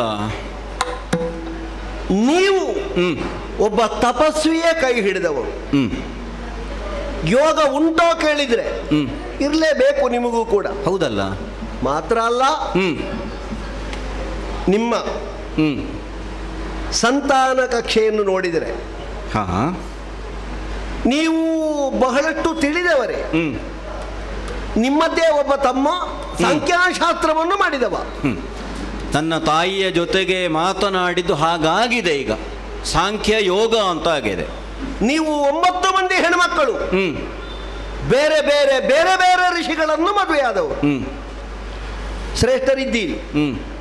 ಪಕ್ಕ ನಿಮಗೆ ಕಾಣುವಾಗ ನಮ್ಮ ಕೃತ್ಯ ಖಂಡನೀಯ ಅಂತ ಕಂಡ್ರು ತಪ್ಪು ಅಂತ ಕಾಣ್ತದೆ. ಕೂಲಂಕಷವಾಗಿ ಪರೀಕ್ಷೆ ಮಾಡಿದಾಗ ವಿಚಾರವನ್ನು ವಿಮರ್ಶಿಸಿ ಹೇಳಿದಾಗ ಕೆಲವು ಸಲ ಅಭಿಪ್ರಾಯಗಳು ವ್ಯತ್ಯಾಸ ಬಂದು ಬಿಡುವುದು ಅಂತ. ಹೌದು. ಪಕ್ಕ ಕಾಣುವಾಗ ಹಾಗೆ ಯಾಕೆ? ಯಾರೋ ಒಬ್ಬರು ಒಂದು ಆಸನದಲ್ಲಿ ಕೂತಿರ್ತಾರೆ, ಆ ಆಸನದ ಕಾಲು ಮುರಿಯುತ್ತದೆ, ಅವರು ಬೀಳ್ಲಿಕ್ಕಾಗುವಾಗ ಪಕ್ಕ ಹಿಂದೆ ತಿರುಗಿ ಹಿಂದಿನವರು ಯಾರಾದ್ರೂ ಹೇಳಿದ್ರು ಅಂತ ಸಮಸ್ಯೆ ಬಂದ್ರೆ ಅದು ಅಪರಾಧ ಅಲ್ಲ. ಆದ್ರೆ ವಾಸ್ತವ ಗೊತ್ತಾದ್ರೆ ಮತ್ತೆ ಅವರು ಆ ವಿಷಯ ಮಾತಾಡುದು. ನಿಮಗೂ ಅದದ್ದಿಷ್ಟೇ, ಒಂದು ಅಭಿಪ್ರಾಯ ವ್ಯತ್ಯಾಸ. ನಿಮ್ಮ ಆಶ್ರಮಕ್ಕೆ ನಾವು ಬರುವಾಗ ನೀವು ನಮ್ಮದಾದಂತಹ ನಡೆ ಸರಿ ಇಲ್ಲ ಅಂತ ಹೇಳುವಲ್ಲಿ ನಿಮ್ಮ ಮಕ್ಕಳಿಗೆ ನಮ್ಮವರು ಹೊಡೆಯುತ್ತಾ ಇದ್ದಾರೆ. ಹೌದು, ಯಾವ ತಾಯಿಯೂ ಸಹಿಸಲಿಕ್ಕಿಲ್ಲ. ಆದ್ರೆ ನಿಮ್ಮ ಮಕ್ಕಳು ಪೆಟ್ಟು ತಿನ್ನುವ ಕೆಲಸ ಮಾಡಿದ್ದರಿಂದಲೇ ಅವರಿಗೆ ಪೆಟ್ಟು ಬಿದ್ದಿದೆ ಅಂತ ನಿಮಗೆ ಗೊತ್ತಾದ್ರೆ ನೀವು 2 ಕೊಡ್ತೀರಿ ಮಕ್ಕಳಿಗೆ. ಪೆಟ್ಟು ತಿನ್ನುವ ಕೆಲಸ? ಹೌದು. ಅದು ಯಾವುದು? ಉಂಟು, ವಿಷಯ ಉಂಟು. ಈಗ ಪೆಟ್ಟು ತಿನ್ನುವ ಕೆಲಸವೇ ಮಾಡಿ ಪೆಟ್ಟು ತಿಂದಿದ್ದಾರೆ ಅಂತಾದ್ರೆ ಪೆಟ್ಟು ಕೊಟ್ಟವರಿಗೆ ನೀವು ಹೊಡಿತೀರಾ, ತಿಂದವರಿಗೆ 2 ಕೊಡ್ತೀರಾ? ಯಾರಾದ್ರೊಬ್ರು ಶಿಕ್ಷೆಗೆ ಅರ್ಹರು ಅಂತ ಆದ್ರೆ ಶಿಕ್ಷೆ ಸಿಗಲೇಬೇಕು ಅವರಿಗೆ. ಹೌದಲ್ಲ? ಹೌದು. ಅಮ್ಮ, ಕೇವಲ ಒಂದು ಬದಿಯನ್ನು ನೋಡಿ ಒಂದು ವಸ್ತುವಿನ ಒಂದು ವಿಷಯದ ಪೂರ್ವ ಚಿತ್ರಣವನ್ನು ಮಾಡಿಕೊಳ್ಳಿಕ್ಕೆ ಬರ್ತದ? ನಮ್ಮಲ್ಲೊಂದು ಮಾತುಂಟು, ಕುರುಡ ಆನೆಯನ್ನು ಮುಟ್ಟಿದ ಹಾಗೆ ಅಂತ. ಹೌದಲ್ಲ? ಹೌದು. ಆನೆಯನ್ನು ಕುರುಡ ಮುಟ್ಟಿದ್ರೆ, ಸೊಂಡಿಲು ಸಿಕ್ಕಿದ್ರೆ ನೇರ ತೆಂಗಿನ ಮರದ ಹಾಗೆ ಉಂಟು ಅಂತ ಹೇಳಿ ಯಾರವ. ಎಲ್ಲಿಯಾದ್ರೂ ಕಿವಿ ಸಿಕ್ಕಿದ್ರೆ ದೊಡ್ಡ ಗೆರಸೆ ಹಾಗೆ ಉಂಟು ಅಂತ ಹೇಳಿ ಯಾರವ. ಬಾಲ ಸಿಕ್ಕಿದ್ರೆ, ಕಣ್ಣಿಗೆ ಕೈ ಹಾಕಿದ್ರೆ ಒಂದು ಗೋಳಿಕಾಯಿ ಹಾಗುಂಟು ಆನೆ ಅಂತ ಹೇಳಿ ಯಾರವ. ಹಾಗಾದ್ರೆ ಪೂರ್ಣ ಪ್ರಮಾಣದಲ್ಲಿ ಗೊತ್ತಾಗಬೇಕು ಅಂತಾದ್ರೆ ಇಡೀ ಆನೆಯನ್ನವ ಕಣ್ಣಿಂದ ನೋಡ್ಬೇಕು, ಮುಟ್ಟಿದ್ರೆ ಸಾಕಾಗುದಿಲ್ಲ. ಮೊದಲೊಬ್ಬ ಕುರುಡ ನೀವು ಹೇಳುವಾಗ ಪ್ರಸ್ತುತ ಯಾವುದು ನೆನಪಾಗುದು. ಕುರುಡನಿಗೆ ಯಾರೋ ಹೇಳಿದ್ರಂತೆ ಸ್ವಲ್ಪ ಹಾಲು ಕುಡಿ ಅಂತ. ಹಾಲ ಅದೆಂಥದ್ದು? ಅದು ಕುಡಿಲಿಕ್ಕೆ ಆಗುವಂಥದ್ದು. ಅದು ಹೇಗುಂಟು? ಅದು ಬೆಳ್ಳಗುಂಟು. ಬೆಳ್ಳಗಂದ್ರೆ ಹೇಗೆ? ಅದು ಕೊಕ್ಕರೆಯ ಹಾಗೆ. ಅಯ್ಯೋ, ಗಂಟಲು ಇಳಿಲಿಕ್ಕಿಲ್ಲಪ್ಪ ಕೊಕ್ಕರೆಯ ಹಾಗಾದ್ರೆ ಅಂತ ಹೇಳಿದ್ರು. ಸಂಗತಿ ಗೊತ್ತಾಯ್ತು. ಬಿಳಿಯ ಬಣ್ಣವನ್ನು ಮಾತ್ರ ಅನ್ವಯಿಸಿದ್ದವನು. ಅದೇ ನಾ ಹೇಳಿದ್ದು. ಕೆಲವು ಸಲ ನಮ್ಮ ಅಭಿಪ್ರಾಯದಲ್ಲಿ ವ್ಯತ್ಯಾಸ ಬಂದ್ರೆ ಎಷ್ಟು ಹೇಳಿದ್ರು ಸರಿಯಾಗುವುದಿಲ್ಲ. ಆಗೇನು ಮಾಡಬೇಕು? ಅದನ್ನು ಸ್ವಲ್ಪ ಹಿಂದು ಮುಂದಿನಿಂದ ನಾವು ಬಿಡಿಸಿ ನೋಡಬೇಕು. ಇಲ್ಲಿ ಬಿಡಿಸುವ ಏನನ್ನು? ನಿಮ್ಮ ಆಶ್ರಮಕ್ಕೆ ನಾವು ಬರುವ ಕ್ರಮ ಉಂಟಾ? ಹೀಗೆ ಬಂದದ್ದಿಲ್ಲ. ಪರೋಕ್ಷ ಪ್ರಿಯರಾದಂತಹ ದೇವತೆಗಳು ಪ್ರಕಟರಾಗುವುದೇ ಕಡಿಮೆ. ಅದು ನಿಮ್ಮಂತವರ ಯಜ್ಞಶಾಲೆಯಲ್ಲಿ ಕೊಡಬಹುದಾದಂತಹ ಹವಿಸಿನಲ್ಲಿ ನೀವು ಯಾವುದನ್ನು ಸಂಕಲ್ಪಿಸಿ ಯಾರನ್ನು ಉಚ್ಚರಿಸಿ ಯಾರಿಗೆ ಹವಿಸು ಸಮರ್ಪಿಸ್ತೀರೋ ಅಂತವರು ಬೃಹತ್ ಮುಖದಿಂದ ಸ್ವೀಕರಿಸುವುದು. ಯಾಕಂದ್ರೆ ತೆಕ್ಕೊಂಡು ಹೋಗುವುದಕ್ಕಿದ್ದಾನಲ್ಲ ಹವ್ಯವಾಹನ. ಸಪ್ತಾರ್ಚಿಯಾದಂತಹ ಅಗ್ನಿಯ ನಾಲಿಗೆಗೆ ಹಾಕಿ ಆ ನಾಲಿಗೆಯಿಂದ ನಾವು ಸ್ವೀಕರಿಸುವುದು. ಪ್ರಕಟನಾಗಿ ಬರಬೇಕು ಅಂತ ಇಲ್ಲ. ನಮ್ಗೆ ವ್ಯವಹಾರ ನೇರ ಇದ್ರು ಕೊಡುಕೊಳ್ಳು ಇದ್ರು ಪ್ರಕಟರಾಗಿ ನಾವು. ಹಾಗಾಗಿಯಲ್ಲೂ ನಿಮ್ಮ ಕುರಿತಾಗಿ ಪರೋಕ್ಷ ಪ್ರಿಯರು ಅಂತ ಹೇಳುವುದು. ಪ್ರಕಟರಾಗಿ ನಾವು ಇಲ್ಲಿ ಬರುವಲ್ಲಿ ಏನು ಉದ್ದೇಶ? ಹೌದು, ಪ್ರಶ್ನೆ ಹುಟ್ಟುತ್ತದೆ. ಬಂದದ್ದಲ್ಲ, ಮತ್ತೆ ನಮ್ಮನ್ನು ಭರಿಸಿದ್ದು. ನಾನೇ ಹೇಳಲಿಲ್ಲ. ಶೋಣಿತಾಧಿಪನಾದ ಸೋಮಕಾಸುರ ನಮ್ಮಲ್ಲಿಗೆ ದಾಳಿ ಮಾಡಿ ಸೋತ. ಸೋತವ ಎಲ್ಲಿ ಹೋದಾನು? ಸ್ವಲ್ಪ ಅವನನ್ನು ಹಿಡಿದು ಇನ್ನವನ ಉಪದ್ರ ಇರಬಾರ್ದು, ಅವನನ್ನು ಸ್ವಲ್ಪ ಸರಿ ಮಾಡಬೇಕು ಅಂತ ನಾವು ಹಿಂದಿನಿಂದ ಬಂದ್ರೆ ಅವ ಓಡಿಕೊಂಡು ಇಲ್ಲಿಗೆ ಬಂದ. ಅದೌದು. ಈ ಬಂದದ್ದು ಮಾತ್ರ ಅಲ್ಲ, ಒಳಗೆ ನಿಮ್ಮಿಂದ ಆಶ್ರಿತನಾಗಿದ್ದಾನೆ ಅಂತ ನಮಗೆ ಸುದ್ದಿ. ಅದು ಸತ್ಯವೇ. ಹಾಗಿದ್ರೆ ಆಶ್ರಿತನಾಗಿದ್ದಾನೆ ಅಂತಾದ್ರೆ ನಿಮ್ಮನ್ನೇನೋ ಮೋಸ ಮಾಡಿ ಕಣ್ಕಟ್ಟಿನಲ್ಲಿ ಹೆಣ್ಣು ಹೆಂಗಸಾದ ನೀವು, ನಿಮ್ಮ ಗಂಡ ಬೇರೆ ಇಲ್ಲ ಅಂತ ನೀವೇ ಹೇಳ್ತೀರಿ. ಹೌದು. ಏನೋ ವಂಚನೆ ಮಾಡಿ ಒಳಗಿದ್ದುಕೊಂಡು ಕೆಲವು ಸಲ ಒಂದು ಪರಿಸ್ಥಿತಿಯನ್ನು ಹೊಂದಿಕೊಂಡು ನೀವು ಕೇಳಿರಬಹುದು ಮೂಷಿಕ ನ್ಯಾಯ ಅಂತ. ಹೌದೌದು. ವ್ಯಾಳ ಮೂಷಿಕ ನ್ಯಾಯ. ಹೌದೌದು. ವ್ಯಾಳವೊಂದು ಗರುಡನಿಂದ ಕಬಳಿಸಲ್ಪಡ್ತದೆ ಅಂತ ಗೊತ್ತಾಗುವಾಗ ಬಿಲದೊಳಗಿದ್ದಂತಹ ಮೂಷಿಕದ ಜೊತೆಯಲ್ಲಿ ಸ್ನೇಹಸ್ತವನ್ನು ಸಹ ಚಾಚಿ ಅದರ ಸ್ನೇಹ ಸಂಬಂಧ ಸೇತುಬಂಧ ಗಟ್ಟಿ ಆಗುವಾಗ ಗರುಡ ಹೋಯ್ತು ಅಂತ ಗೊತ್ತಾಗಿ ತನ್ನ ಹೊಟ್ಟೆಯವರಿಗೆ ವ್ಯಾಳವೇ ಮೂಷಿಕವನ್ನು ಹಿಡಿದು ತಿಂದ್ರೆ ಹಾಗೆ ನಮ್ಮಿಂದ ತಪ್ಪಿಸಿಕೊಂಡಂತಹ ವ್ಯಾಳ ಸಮಾನರಾದ ಈ ರಕ್ಕಸರು ಮೂಷಿಕದ ಹಾಗಿರುವ, ಅಂದ್ರೆ ಇಲ್ಲಿ ಅಂತ ಅಲ್ಲ, ಹೌದು, ದುರ್ಬಲರಾಗಿರುವ ನಿಮ್ಮನ್ನು ಏನಾದ್ರೂ ಮೋಸ ಮಾಡಿಬಿಟ್ಟಾರೋ, ಬೇಗ ಹೋಗ್ಬೇಕು, ತಡ ಮಾಡಬಾರ್ದು ಅಂತ ನಮ್ಮವರಿಗೆ ಆಜ್ಞೆ ಕೊಟ್ಟು ನಾನು ಅವಸರವಾಗಿ ಧಾವಿಸುವಾಗ ಈ ಮಕ್ಕಳು ಆಶ್ರಮದ ಒಟುಗಳು, ಒಂದು ಗೊತ್ತಿದ್ರೆ 9 ಗೊತ್ತಿಲ್ಲದೆ ಇರುವಂತಹ ಮುಗ್ಧ ಮಕ್ಕಳು ತಾಡಿದರು. ತಾಡಿವಾಗ ಸ್ವಲ್ಪ ಆಚೀಚೆ ಮಾಡುವಾಗ ಏನೋ ಒಬ್ಬನ ಆಯುಧ ಮತ್ತೊಬ್ಬರ ತಲೆಗೋ ಕಾಲಿಗೋ ಕೈಗೋ ಕಣ್ಣಿಗೋ ತಾಗಿರ್ಬಹುದು. ಅದು ಹೊಡೆದದ್ದು ಉಂಟಾಗುವುದಿಲ್ಲ. ಕೆಲವು ಸಲ ಕೈಯಲ್ಲಿದ್ದದನ್ನು ಬೀಸುವುದುಂಟು. ಅಂದ್ರೆ ಪರಿಸ್ಥಿತಿ ಕೆಲವು ಸಲ ಪೆಟ್ಟು ಬೀಳದೆ ಕೆಲವರಿಗೆ ಅರ್ಥ ಆಗುವುದಿಲ್ಲ. ಹಾಗಾದದ್ದು ಸತ್ಯ. ಆದ್ರೆ ನೀವೇ ಬಂದ ಮೇಲೆ ಪೆಟ್ಟು ನಿಲ್ಲಿಸಿದ್ದೇವೆ, ನಾವು ನಿಲ್ಲಿಸಿದ್ದೇವೆ. ಸರಿ, ಕಡಿಮೆ ಮಾಡಿದ್ದಲ್ಲ, ಸರಿ, ನಿಲ್ಲಿಸಿದ್ದೇವೆ. ಸರಿ, ಆಗ ನಿಮಗೆ ಅರ್ಥ ಆಗ್ಬೇಕು ನಿಮ್ಮ ಮೇಲೆ ನಮಗೆ ಎಷ್ಟು ಪೂಜ್ಯತೆ ಉಂಟು, ನಿಮ್ಮ ಬಗ್ಗೆ ನಮಗಿರಬಹುದಾದಂತಹ ಗೌರವ ಏನು ಅಂತ. ಅಮ್ಮ ಸುತ್ತು ಬಳಸಿ ನಾ ಮಾತಾಡುವುದಿಲ್ಲ. ಏನಾಗಬೇಕು? ಆ ನಿಶಾಟರಿಗೆ, ಹೌದು, ಆ ಧೂರ್ತರಿಗೆ, ಆ ಕೆಟ್ಟವರಿಗೆ, ಆ ವಂಚಕರಿಗೆ ನೀವು ಆಶಯ ಕೊಟ್ಟದ್ದು ಸರಿಯೋ? ಈಗ ನಾವು ಹೊಡೆದದ್ದು ಸರಿಯಲ್ಲ ಅಂತ ಆದ್ರೆ ನಾವು ಹೊಡೆದದ್ದು ಯಾಕೆ ಅಂತ ಹೇಳಿದೆ. ಹೊಡಿಸಿಕೊಳ್ಳುವ ವ್ಯವಹಾರ ಮಾಡಿದ್ರೆ ಪೆಟ್ಟಲ್ಲದೆ ಬೇರೆ ವಿಧಿ ಇಲ್ಲ. 3 ಲೋಕಾಧ್ಯಕ್ಷ ಸಂಕ್ರಂದನ ವ್ಯವಹಾರದಲ್ಲಿ ನನ್ನನ್ನು ನಾನು ಉಳಿಸಿಕೊಳ್ಬೇಕು ಅಂತಾದ್ರೆ ಪ್ರಾಪಂಚಿಕವಾದಂತಹ ಸುಖ ದುಃಖಗಳನ್ನು ನೋಡಬೇಕಾಗ್ತದೆ. 10 ಮನೆಯನ್ನು ತೆಗೆಯುವ 1 ಮನೆಯನ್ನು ತೆಗೆದೇ ನಿರ್ವಾಹ ಇಲ್ಲ. ದೂರದಿಂದ ನೋಡುವವರಿಗೆ 1 ಮನೆ ತೆಗೆದ್ರು ಅಂತ ಬರ್ತದೆ. 9 ಉಳಿಸಿದ್ದು ಎನ್ನುವುದು ಉತ್ತರ ಗೊತ್ತಿದ್ದವರಿಗೆ ಸಿಗ್ತದೆ. ಆದ್ದರಿಂದ ಹೇಳುವುದಮ್ಮ, ಏನಪ್ಪ ನಿಮ್ಗೆ ಅಷ್ಟು ಅರ್ಥ ಆದೀತು, ನಿಮಗೆ ಅರ್ಥ ಆದೀತು. ಅರ್ಥ ಆಗದೇ ಇದ್ರೆ ನಾನು ಹೆಚ್ಚು ಹೇಳಬೇಕಾಗ್ತದೆ. ಆದ್ದರಿಂದ ನೀವು ಸ್ವಲ್ಪ ಬದಿಗೆ ಸರಿಯಿರಿ, ಒಳಗೆ ಹೋಗ್ತೇನೆ.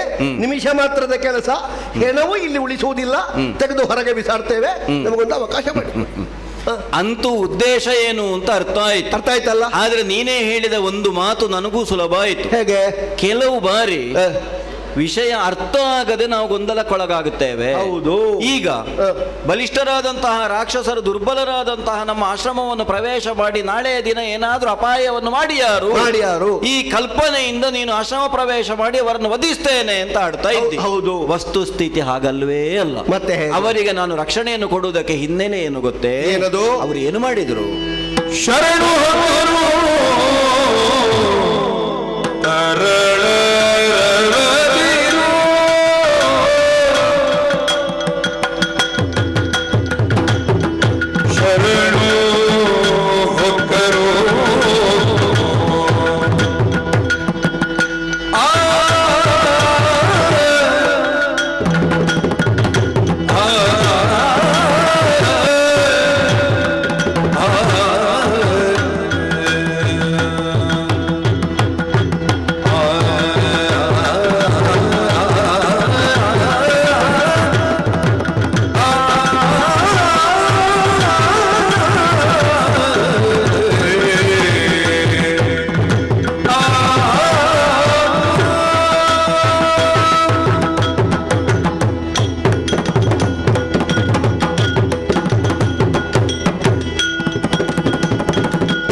ಸುರಪಾಲ,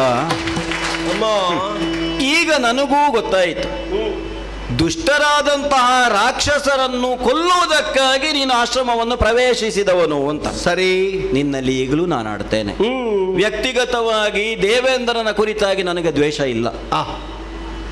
ದೇವೇಂದ್ರ ಯಾವತ್ತು ಪೂಜನೀಯನೇ ಅನ್ನುವುದನ್ನು ನಾವು ನಂಬಿದವರಿದ್ದೇವೆ. ನೀನೇ ಆಡಿದಂತ ಯಜ್ಞಯಾಗಾದಿಗಳಲ್ಲಿ ಹವಿಸ್ಸನ್ನು ಸಮರ್ಪಿಸುವಾಗ ಪ್ರಪ್ರಥಮವಾಗಿ ನಿನಗೆ ಇಂದ್ರಾಯ ಸ್ವಾಹ. ಆದರೆ ಏನು ಸಮಸ್ಯೆ ಆಗ್ತದೆ ಕೇಳಿದ್ರೆ, ಎಷ್ಟೋ ಬಾರಿ ಹೋರಾಟಕ್ಕೆ ಸಿದ್ಧನಾಗಿ ನಿಂತಹ ಒಬ್ಬ ಕ್ಷತ್ರಿಯ ವೀರ ಪಟುಬಟ ಒಂದು ಮಾತು ಹೇಳುವ ಕ್ರಮ ಉಂಟು. ಒಂದು ವೇಳೆ ಈ ಹೋರಾಟದ ಸನ್ನಿವೇಶದಲ್ಲಿ ನನ್ನ ಮುಂಭಾಗದಲ್ಲಿ ಸಾಕ್ಷಾತ್ ಪರಮೇಶ್ವರನೇ ಬಂದರೂ ಆತನನ್ನಾದರೂ ಬಿಡಲಾರೆ. ಮಂತ್ರಾಸ್ತ್ರಗಳಿಗೆ ಅಧಿಪತಿ ಯಾರು ಕೇಳಿದ್ರೆ ಪರಮೇಶ್ವರನೇ. ಅಂತಹ ಪರಮೇಶ್ವರನೇ ಮುಂಭಾಗಕ್ಕೆ ಬಂದರೂ ಆತನನ್ನು ಬಿಡಲಾರೆ. ಅಂದ್ರೆ ಅರ್ಥ ಏನು? ತಾನು ನಂಬಿದ ತತ್ವ ಅಷ್ಟು ಮುಖ್ಯವಾದದ್ದು, ದೊಡ್ಡದು ಅಂತ ಅರ್ಥ. ಸುರಪಾಲ, ನಮ್ಮ ವಿಷಯ ನಮಗೆ ಸರಿಯಾಗಿ ಅರ್ಥ ಆಗಿ ನಾವು ಮಾಡುವುದು ಧರ್ಮ ಸಂಯುಕ್ತ ಅಂತ ಆದ್ರೆ ನಾವು ಹೆದರ್ಬೇಕು ಅಂತ ಇಲ್ಲ. ಅದನ್ನೇ ನಾನು ಆಡಿದ್ದು. ದೇವೇಂದ್ರ, ಕೆಲವು ಸಲ ಅದು ಕುದುರೆಯ ಕಣ್ಣಿನ ಬದಿಗೆ ಪಟ್ಟಿ ಕಟ್ಟಿದ ಹಾಗೆ. ಹೌದು, ಇದು ಮಾತ್ರ ನೇರ. ಅದು ಮುಸುಡು ಯಾವ ಭಾಗಕ್ಕೆ ತಿರುಗಿಸ್ತದೆ ಆ ಭಾಗ ಮಾತ್ರ ಅದಕ್ಕೆ ನೇರ ಅಂತ ಕಾಣುವುದು. ಆ ಕಡೆಯನ್ನು ಈ ಕಡೆಯನ್ನು ನೋಡುವುದಿಲ್ಲ. ಅದು ಆಚೆ ಈಚೆ ಎಲ್ಲಿ ನೇರ ಅಂತ ನೋಡ್ಲಿಕ್ಕೆ ಅದಕ್ಕೆ ಪಟ್ಟಿ ಕಟ್ಟಿದ್ದಾರೆ. ಆಗ ಏನಾಗ್ತದೆ, ಕುರುಡ ಹಿಡಿದದ್ದು ಬಡಿಗೋಲು ಆಗ್ತದೆ, ಅವ ಎಂತದ್ದು ಹಿಡಿದ್ರು ಬಡಿಗೋಲು ಆಗ್ತದೆ. ಹಾಗಾಗಬಾರ್ದು ಮಾತ್ರ. ಅದನ್ನೇ ನಾನು ಆಡಿದ್ದು. ಎಲ್ಲಿಯೋ ಸ್ವರ್ಗದಲ್ಲಿ ಹೋರಾಟವನ್ನು ಮಾಡಿ ಸೋತಂತಹ ರಾಕ್ಷಸರನ್ನು ಬನ್ನಿ ಆಶ್ರಮಕ್ಕೆ, ನಾನು ರಕ್ಷಣೆ ಕೊಡ್ತೇನೆ ಅಂತ ಅವರನ್ನು ಕರೆದದ್ದಲ್ಲ. ಅದು ಕರೀಲಿಲ್ಲ, ಅಲ್ವೇ ಅಲ್ಲ. ನಾವು ನಮ್ಮಷ್ಟಕ್ಕೆ ಆಶ್ರಮದಲ್ಲಿ ಇದ್ದವರು. ಮನುಷ್ಯ ಧರ್ಮ ಏನು ಅದನ್ನು ನಾನು ನಿನಗೆ ಪ್ರತ್ಯೇಕ ವಿವರಿಸಬೇಕೋ? ಇಲ್ಲ. ಗೃಹಸ್ಥಾಶ್ರಮ ಧರ್ಮ ಏನು? ಆರ್ತತ್ರಾಣ ಪರಾಯಣತೆ ಅಂದ್ರೆ ಏನು? ಭೃಗು ಮಹರ್ಷಿಗಳ ಶಿಷ್ಯತ್ವವನ್ನು ಸ್ವೀಕರಿಸುವುದಕ್ಕಾಗಿ ನಾವು ಇಲ್ಲಿಗೆ ಬಂದಿದ್ದೇವೆ, ನಮಗೊಂದು ಅವಕಾಶವನ್ನು ಕೊಡಿ ಅಂತ ತಮಾಸುರನು ಮತ್ತು ಅವನ ಜೊತೆಗಿರುವಂತಹ ರಾಕ್ಷಸರು ಕೇಳಿದ್ದು. ಸರಿ ಮಗು, ನಮಗೆ ರಾಕ್ಷಸರು ಬೇರೆ ಅಲ್ಲ, ದೇವತೆಗಳು ಬೇರೆ ಅಲ್ಲ, ಒಂದು ದೃಷ್ಟಿಯಿಂದ ನೋಡಿದರೆ. ಯಾಕಂದ್ರೆ ಜಗತ್ತಿನಲ್ಲಿ ಪ್ರತಿಯೊಬ್ಬರೂ ಕಶ್ಯಪ ಸಂತಾನವೇ, ಅಲ್ಲಿಂದಲೇ ಮುಂದುವರಿದದ್ದು. ಕಶ್ಯಪರಿಗೆ ರಾಕ್ಷಸರು ಬೇರೆ, ಪ್ರಾಣಿಗಳು ಬೇರೆ, ಮನುಷ್ಯರು ಬೇರೆ, ದೇವತೆಗಳು ಬೇರೆ ಅಂತ ಉಂಟು. ಆ ವರ್ಗೀಕರಣ ನೀವು ಮಾಡಿದರೆ ನಿಮ್ಮನ್ನಾದರೂ ನಾವು ಒಪ್ಪುವುದಿಲ್ಲ. ರಾಕ್ಷಸ ಅದು ಜಾತಿವಾಚಕ ಅಲ್ಲ, ಅಲ್ವೇ ಅಲ್ಲ. ದೇವತೆ ಅದು ಅಲ್ಲ, ಅಲ್ವೇ. ದೇವತೆಗಳಲ್ಲಿ ಇರಬಹುದಾದಂತಹ ವಿಷಯ. ದೇವತೆ ಎನ್ನುವ ಶಬ್ದದ ನಿಷ್ಪತ್ತಿ ಹೇಗೆ, ರಕ್ಕಸ ಎನ್ನುವ ಶಬ್ದದ ನಿಷ್ಪತ್ತಿ ಹೇಗೆ, ಅದರ ಒಳಗೆ ಬಗೆದು ನೋಡಿದ್ರೆ ವಿಷಯ. ನಾವು ಹೆಚ್ಚು ಮಾತಾಡಿದ್ರೆ ಈಗ ಅಷ್ಟದಿಕ್ಪಾಲಕರಿಗೆಲ್ಲ ಹವಿಸ್ಸನ್ನು ಕೊಡ್ತೇವೆ ಅಂತ ಹೇಳಿದೆವು. ಅದರಲ್ಲಿ ಒಬ್ಬ ಇಲ್ವಾ ರಕ್ಕಸ?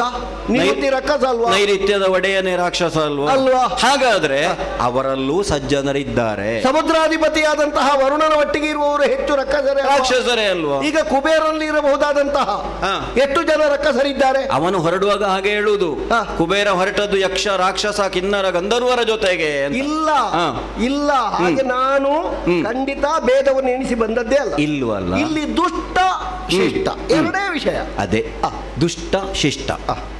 ಮಗು, ನೇರವಾಗಿ ಆಶ್ರಮದ ಮುಂಭಾಗಕ್ಕೆ ಬಂದಂತಹ ರಾಕ್ಷಸರು ಕೇಳಿದ್ದೇನು ಗೊತ್ತೇ? ಮೊದಲಾಗಿ ನನ್ನಲ್ಲಿ ಪ್ರಾಣ ರಕ್ಷಣೆಯನ್ನು ಕೊಡಿ, ಪ್ರಾಣದಾನವನ್ನು ಮಾಡಿ, ನಾವು ಬದುಕಿದ್ರೆ ಸಾಕು. ಆಗ ನಾನೊಂದು ಮಾತು ಹೇಳಿದೆ, ಜಗತ್ತಿನಲ್ಲಿ ಎಲ್ಲದಕ್ಕಿಂತ ಹೆಚ್ಚು ಯಾವುದು ಅಂತ ಕೇಳಿದ್ರೆ ಪ್ರಾಣ ಭೀತಿ. ಅದಕ್ಕಿಂತ ದೊಡ್ಡ ಭೀತಿ ಇಲ್ಲ. ನೀವು ಯುದ್ಧ ಮಾಡಿ ದೇವಲೋಕಕ್ಕೆ ಹೋಗಿ ಯುದ್ಧದಲ್ಲಿ ಸೋತು ಓಡಿ ಬನ್ನಿ, ನಿಮ್ಮ ಭಿನ್ನಾಭಿಪ್ರಾಯ ಅನ್ನೋದು ನನಗೆ ಮುಖ್ಯ ಅಲ್ಲ. ನನ್ನಲ್ಲಿ ಬಂದು ನೀವು ಪ್ರಾಣದಾನವನ್ನು ಕೊಡಿ ಅಂತ ಕೇಳಿದ್ದಕ್ಕೆ ನನಗೆ ನೀವು ಈ ಹೊತ್ತು ಶರಣರು. ಶರಣು ಹೊಕ್ಕವರು ಮಕ್ಕಳಂತೆ, ಅದೊಂದು ಮಾತೇ ಉಂಟಲ್ಲ, ಅನ್ನದಾತ ಪ್ರಾಣದಾತ ಇತ್ಯಾದಿ. ಆ ನೆಲೆಯಿಂದ ಒಬ್ಬರಿಗೆ 5 ವಿಧದಲ್ಲಿ ಅಪ್ಪಂದಿರು. ಹೌದು, ಹುಟ್ಟಿಸಿದವ ಮಾತ್ರ ಅಪ್ಪ ಅಲ್ಲ, ಅಲ್ವೇ ಅಲ್ಲ, ಅಪ್ಪ. ಹೌದು, ಪ್ರಾಣವನ್ನು ರಕ್ಷಿಸುವವನು. ಮತ್ತೊಂದು ಶಾಸ್ತ್ರ ಹೇಳ್ತದೆ, ತನ್ನ ಕಣ್ಣ ಮುಂಭಾಗದಲ್ಲೇ ತನ್ನ ಶರಣನಾದವ ಪ್ರಾಣವನ್ನು ಕಳ್ಕೊಂಡ ಅಂತ ಆದ್ರೆ ಅವನು ಮಾಡಿದ ಪಾಪವೆಲ್ಲ ನೋಡ್ತಾ ಇರುವವನಿಗೆ ಬರ್ತದೆ. ಅದಕ್ಕೆ ಅಲ್ವಾ ಹುತ್ತದ ಬಳಿಯಲ್ಲಿ ಹಾವು ಸತ್ತಿತು ಅಂತಾದ್ರೆ ಹಾವಿಗದರಿಂದ ದೋಷ ಇಲ್ಲ, ಹುತ್ತಕ್ಕದರಿಂದ ದೋಷ ಬರ್ತದೆ. ನಿಮ್ಮಂತವರ ಕಾಲ್ಬುಡದಲ್ಲಿ ಅನಾಥರಾದವರು ರಕ್ಷಕರೇ ಇಲ್ಲದೆ ಸತ್ರು ಅಂತಾದ್ರೆ ಲೋಕದಲ್ಲಿ ನಿಮ್ಮನ್ನು ಪ್ರಶ್ನಿಸಬೇಕಾಗ್ತದೆ. ಆ ಉದ್ದೇಶದಿಂದಲೇ ಶಾಶ್ವತವಾಗಿ ಅಲ್ಲ ಭೃಗು ಮಹರ್ಷಿಗಳ ಆಶ್ರಮಕ್ಕೆ ಬರುವಲ್ಲಿವರೆಗೆ ನಿಮಗೆ ರಕ್ಷಣೆಯನ್ನು ಕೊಡುವ ಹೊಣೆಗಾರಿಕೆ ನನ್ನದು. ಅದ್ಯಾಕೆ? ಆಮೇಲೆ ಮತ್ತೆ ಅವರಿಗೆ ಸಂಬಂಧಪಟ್ಟದ್ದು. ಯಾಕಂದ್ರೆ ಅವರು ಕೇಳಿಕೊಂಡು ಬಂದದ್ದು ಭೃಗು ಮಹರ್ಷಿಗಳನ್ನು. ಒಂದು ವಿಷಯ ಏನ, ನೀವು ಅಲ್ಲ ತಪ್ಪು ತಿಳ್ಕೊಳ್ಳಿ. ಚೇಚೆ ನೀನು ಹೇಳು, ನಿನ್ನ ಸ್ವಭಾವ ನನಗೀಗ ಅರ್ಥ ಆಯ್ತು. ನೀನು ಹೇಳುವುದೆಲ್ಲ ಹೇಳಿ ಮುಗಿಸ್ತಿ ಹೇಗಿದ್ರು. ಈಗ ಬೇಡಿ ಅಂತ ಈಗ ವಿಷಯ ಹೇಗೆ ಅಂದ್ರೆ, ಈಗ ನಾನು ನಿನಗೊಂದು ಹೊಡಿತೇನೆ ನೋವಾದ್ರೆ ಅಂತ ಹೇಳಿ ಮತ್ತೆ ಹೊಡೆಯುವುದೇ. ಅಮ್ಮ ನಿಮ್ಮಲ್ಲಿ ಗೌರವ ಉಂಟು. ಏನು ಗೊತ್ತಾಯ್ತು, ನೀನು ಮಾತನಾಡುವ ಶೈಲಿಯಲ್ಲಿ ಗೊತ್ತಾಯ್ತು ನನಗೆ. ಈಗ ನಿಮ್ಮವರು ಇಲ್ಲ, ಭೃಗು ಮಹರ್ಷಿಗಳು ಪ್ರಸ್ತುತ ಆಶ್ರಮದಲ್ಲಿ. ಹೌದು, ಹೊರಗೆ ಹೋಗಿದ್ದಾರೆ. ಅವರು ಬರುವಲ್ಲಿವರೆಗೆ ರಕ್ಷಣೆ. ಅವರು ಬಂದ ಮೇಲೆ ಅವರ ಹೊಣೆಗಾರಿಕೆ ಅದು. ಅವರು ರಕ್ಷಣೆಗೆ ಯೋಗ್ಯರಲ್ಲ ಇವರು ಅಂತ ತೀರ್ಮಾನಿಸಿದ್ರೆ ಅವರೇ ಶಿಕ್ಷೆಯನ್ನು ಕೊಡ್ತಾರೆ. ಅಲ್ಲಿವರೆಗೆ ಇಟ್ಟದ್ದಕ್ಕೆ ನೀವು ಅದು ಹಾಗೆ ತಪ್ಪು ಬರುವುದಿಲ್ಲ. ಯಾಕಂದ್ರೆ ಮರಣದಂಡನೆಗೆ ಅರ್ಹನಾದಂತಹ ಒಬ್ಬ ವ್ಯಕ್ತಿಯಾದರೂ ಆ ಕ್ಷಣಕ್ಕೆ ಅವನಿಗೆ ಮರಣದಂಡನೆಯನ್ನು ಕೊಡಬೇಕು ಅಂತ ಇಲ್ಲ. ಅವನು ಮಾಡಿದ ಅಪರಾಧವನ್ನು ಯಾರು ನ್ಯಾಯ ನಿರ್ಣಯ ಮಾಡುವುದಕ್ಕೆ ಅಧಿಕಾರಿ ಇದ್ದಾನೋ ಅಂತವನು ನಿರ್ಣಯ ಮಾಡಿ ಕೆಲವು ದಿನ ಕಳೆದ ಮೇಲಾದರೂ ಅವನಿಗೆ ಮರಣದಂಡನೆ ಕೊಟ್ರೆ ಅದು ಸಿಂಧು ಅಂತಲೇ ಘೋಷಿಸಲ್ಪಡ್ತದೆ. ಇಲ್ಲಿಗ ಸಮಸ್ಯೆ ಆಗುವುದೇನು ಕೇಳಿದ್ರೆ, ಭೃಗು ಮಹರ್ಷಿಗಳು ಹೊರಡುವಾಗ ನನ್ನಲ್ಲಿ ಹೇಳಿದ್ದು, ನಾನಿಲ್ಲದಿರುವಾಗ ಯಥಾವಿಧಿಯಾಗಿ ಆಶ್ರಮವನ್ನು ನೋಡಿಕೋ.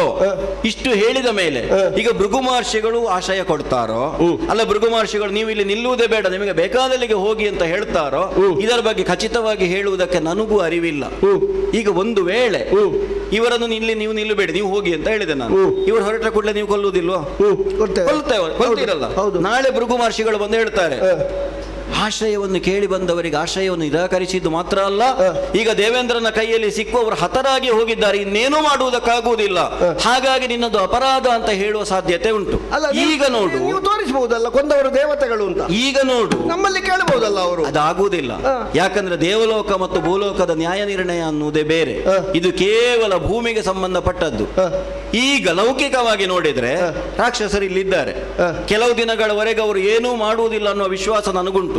ಯಾಕಂದ್ರೆ ನಿನಗೂ ಗೊತ್ತು, ತಪಸ್ವಿಗಳು ಯಜ್ಞ ಯಾಗಾದಿಗಳನ್ನು ಮಾಡುವವರು ಯಾರಿದ್ದಾರೋ ಅವರ ಪುಣ್ಯದ ಅರ್ಧ ಭಾಗ ಅನ್ನೋದು ಅವರ ಪತ್ನಿಗೆ ಸಿಕ್ಕಿಯೇ ಸಿಗುತ್ತದೆ. ಶಾಪವನ್ನಾದರೂ ಕೊಡಬಲ್ಲಂತಹ ಸಾಮರ್ಥ್ಯ ನನಗುಂಟು. ಕಣ್ಣಿನ ನೋಟದಿಂದ ಬೇಕಾದರೆ ಅವರನ್ನು ಭಸ್ಮ ಮಾಡಿ. ಈಗ ಅವರು ಇಲ್ಲಿದ್ದಾರೆ, ನಾಳೆ ದಿನ ಭೃಗು ಮಹರ್ಷಿಗಳು ಬಂದು ಅಲ್ಲಿಲ್ಲ ಅವರಿಗೆ ಆಶ್ರಯ ಕೊಡಬೇಕಾದ ಅಗತ್ಯ ಇಲ್ಲ ಅಂತ ಹೇಳಿದ್ರೆ ಆ ಕ್ಷಣಕ್ಕೆ ಅವರನ್ನು ಆಶ್ರಮದಿಂದ ಹೊರಗೆ ಹಾಕುವ ಅಧಿಕಾರ ಭೃಗು ಮಹರ್ಷಿಗಳಿಗೆ. ನೀವು ಅವರನ್ನು ಕೊಲ್ಲಬಹುದು, ಶಿಕ್ಷೆ ಕೊಡಬಹುದು. ಒಂದು ಮಾತು ಕೇಳಿ, ಏನು? ಈಗ ನಿಮ್ಮ ನ್ಯಾಯ ಪ್ರಕಾರ, ನಿಮ್ಮ ಆಶ್ರಮದ ಧರ್ಮ ಪ್ರಕಾರ ನಿಮ್ಮಿಂದ ಪಾಲಿಸಲ್ಪಡಬೇಕಾದ ಶರಣು ಹೊಕ್ಕರು ತರಳರವರು, ನಿಮ್ಮಿಂದ ಪಾಲಿಸಲ್ಪಡಬೇಕಾದವರು ಅಂತ ನಿಮ್ಮ ನ್ಯಾಯ. ಹೌದು. ಮೇಲ್ಮನೆಯಲ್ಲಿ ಶಿಕ್ಷೆ ವಿಧಿಸಲ್ಪಟ್ಟಂತಹ ಅಥವಾ ಶಿಕ್ಷೆಗೆ ಆಯ್ಕೆಯಾದ ಶಿಕ್ಷಿಸಲೇಬೇಕಾದ ಒಂದು ವರ್ಗ ನಮ್ಮ ಕಣ್ತಪ್ಪಿಸಿ ಬೇರೊಂದು ಮನೆಗೆ ಹೋಗಿ ನುಗ್ಗಿ ಕೂತಿದೆ ಅಂತಾದ್ರೆ ಮೇಲ್ಮನೆಯವರು ಬರುವಾಗ ಅದು ಇಲ್ಲೆಲ್ಲ ಆಗಾಗುವುದಿಲ್ಲ ಅಂತ ಹೇಳಿಕುಂಟ. ದೇವಲೋಕದ ನ್ಯಾಯ ಬೇರೆ, ಭೂಲೋಕದ ನ್ಯಾಯ ಬೇರೆ ಅಂತ ಆಡಿದ್ದು ನಾನು. ಅದನ್ನೇ ನಾ ಈಗ ಕೇಳ್ತಾ ಇರುವುದು. ದೇವಲೋಕದ ನ್ಯಾಯದಲ್ಲಿ ಶಿಕ್ಷೆ ವಿಧಿಸಲ್ಪಡಬೇಕಾದ ವ್ಯಕ್ತಿಗಳು ನಿಮ್ಮಲ್ಲಿಗೆ ಬಂದ್ರೆ ಅಲ್ಲಿಗೆ ಬರುವುದಕ್ಕಿಂತ ಮೊದಲು ನೀವು ಆಲೋಚನೆ ಮಾಡಬೇಕು. ಅಲ್ಲಿ ನಮಗೆ ಉಪದ್ರ ಕೊಟ್ಟು ನಮ್ಮಿಂದ ಶಿಕ್ಷಿತರಾಗಬೇಕಾದವರು ನಿಮ್ಮ ಮನೆಗೆ ಬರುವಾಗ ನೀವು ಯೋಚನೆ ಮಾಡಬೇಕಿತ್ತು, ಕೈ ಮುಗಿದವ ಸರಿಯೋ, ಕೈ ಮುಗಿಯುವುದು ಯಾಕೆ, ಅವನ ಪ್ರಾಣಕ್ಕೆ ಹಾಗೊಂದು ಸಂಚಕಾರ ಬರ್ಲಿಕ್ಕೆ ಏನು, ನಿಮಗಷ್ಟು ವಿವೇಚನೆ ಇಲ್ವಾ? ಇತ್ತು, ಮಾಡಿದ್ದೀರಾ? ಕಾರಣಕ್ಕೆ ಮಾಡಿದ್ದು. ಹೌದಾ? ಇಲ್ಲದಿದ್ರೆ ಆ ಕ್ಷಣಕ್ಕೆ ಹೋಗು ಅಂತ ಹೇಳ್ತಿದ್ದೆ.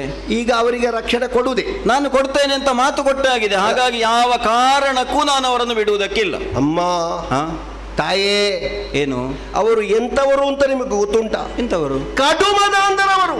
ಕಡುಮದ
ಲಂಕೆ ತಪ್ಪಿದಂತಹ ಒಂದು ಮತವನ್ನು ಶರೀರದಲ್ಲಿ ಅಂತುಕೊಂಡಿದ್ದಾರೆ.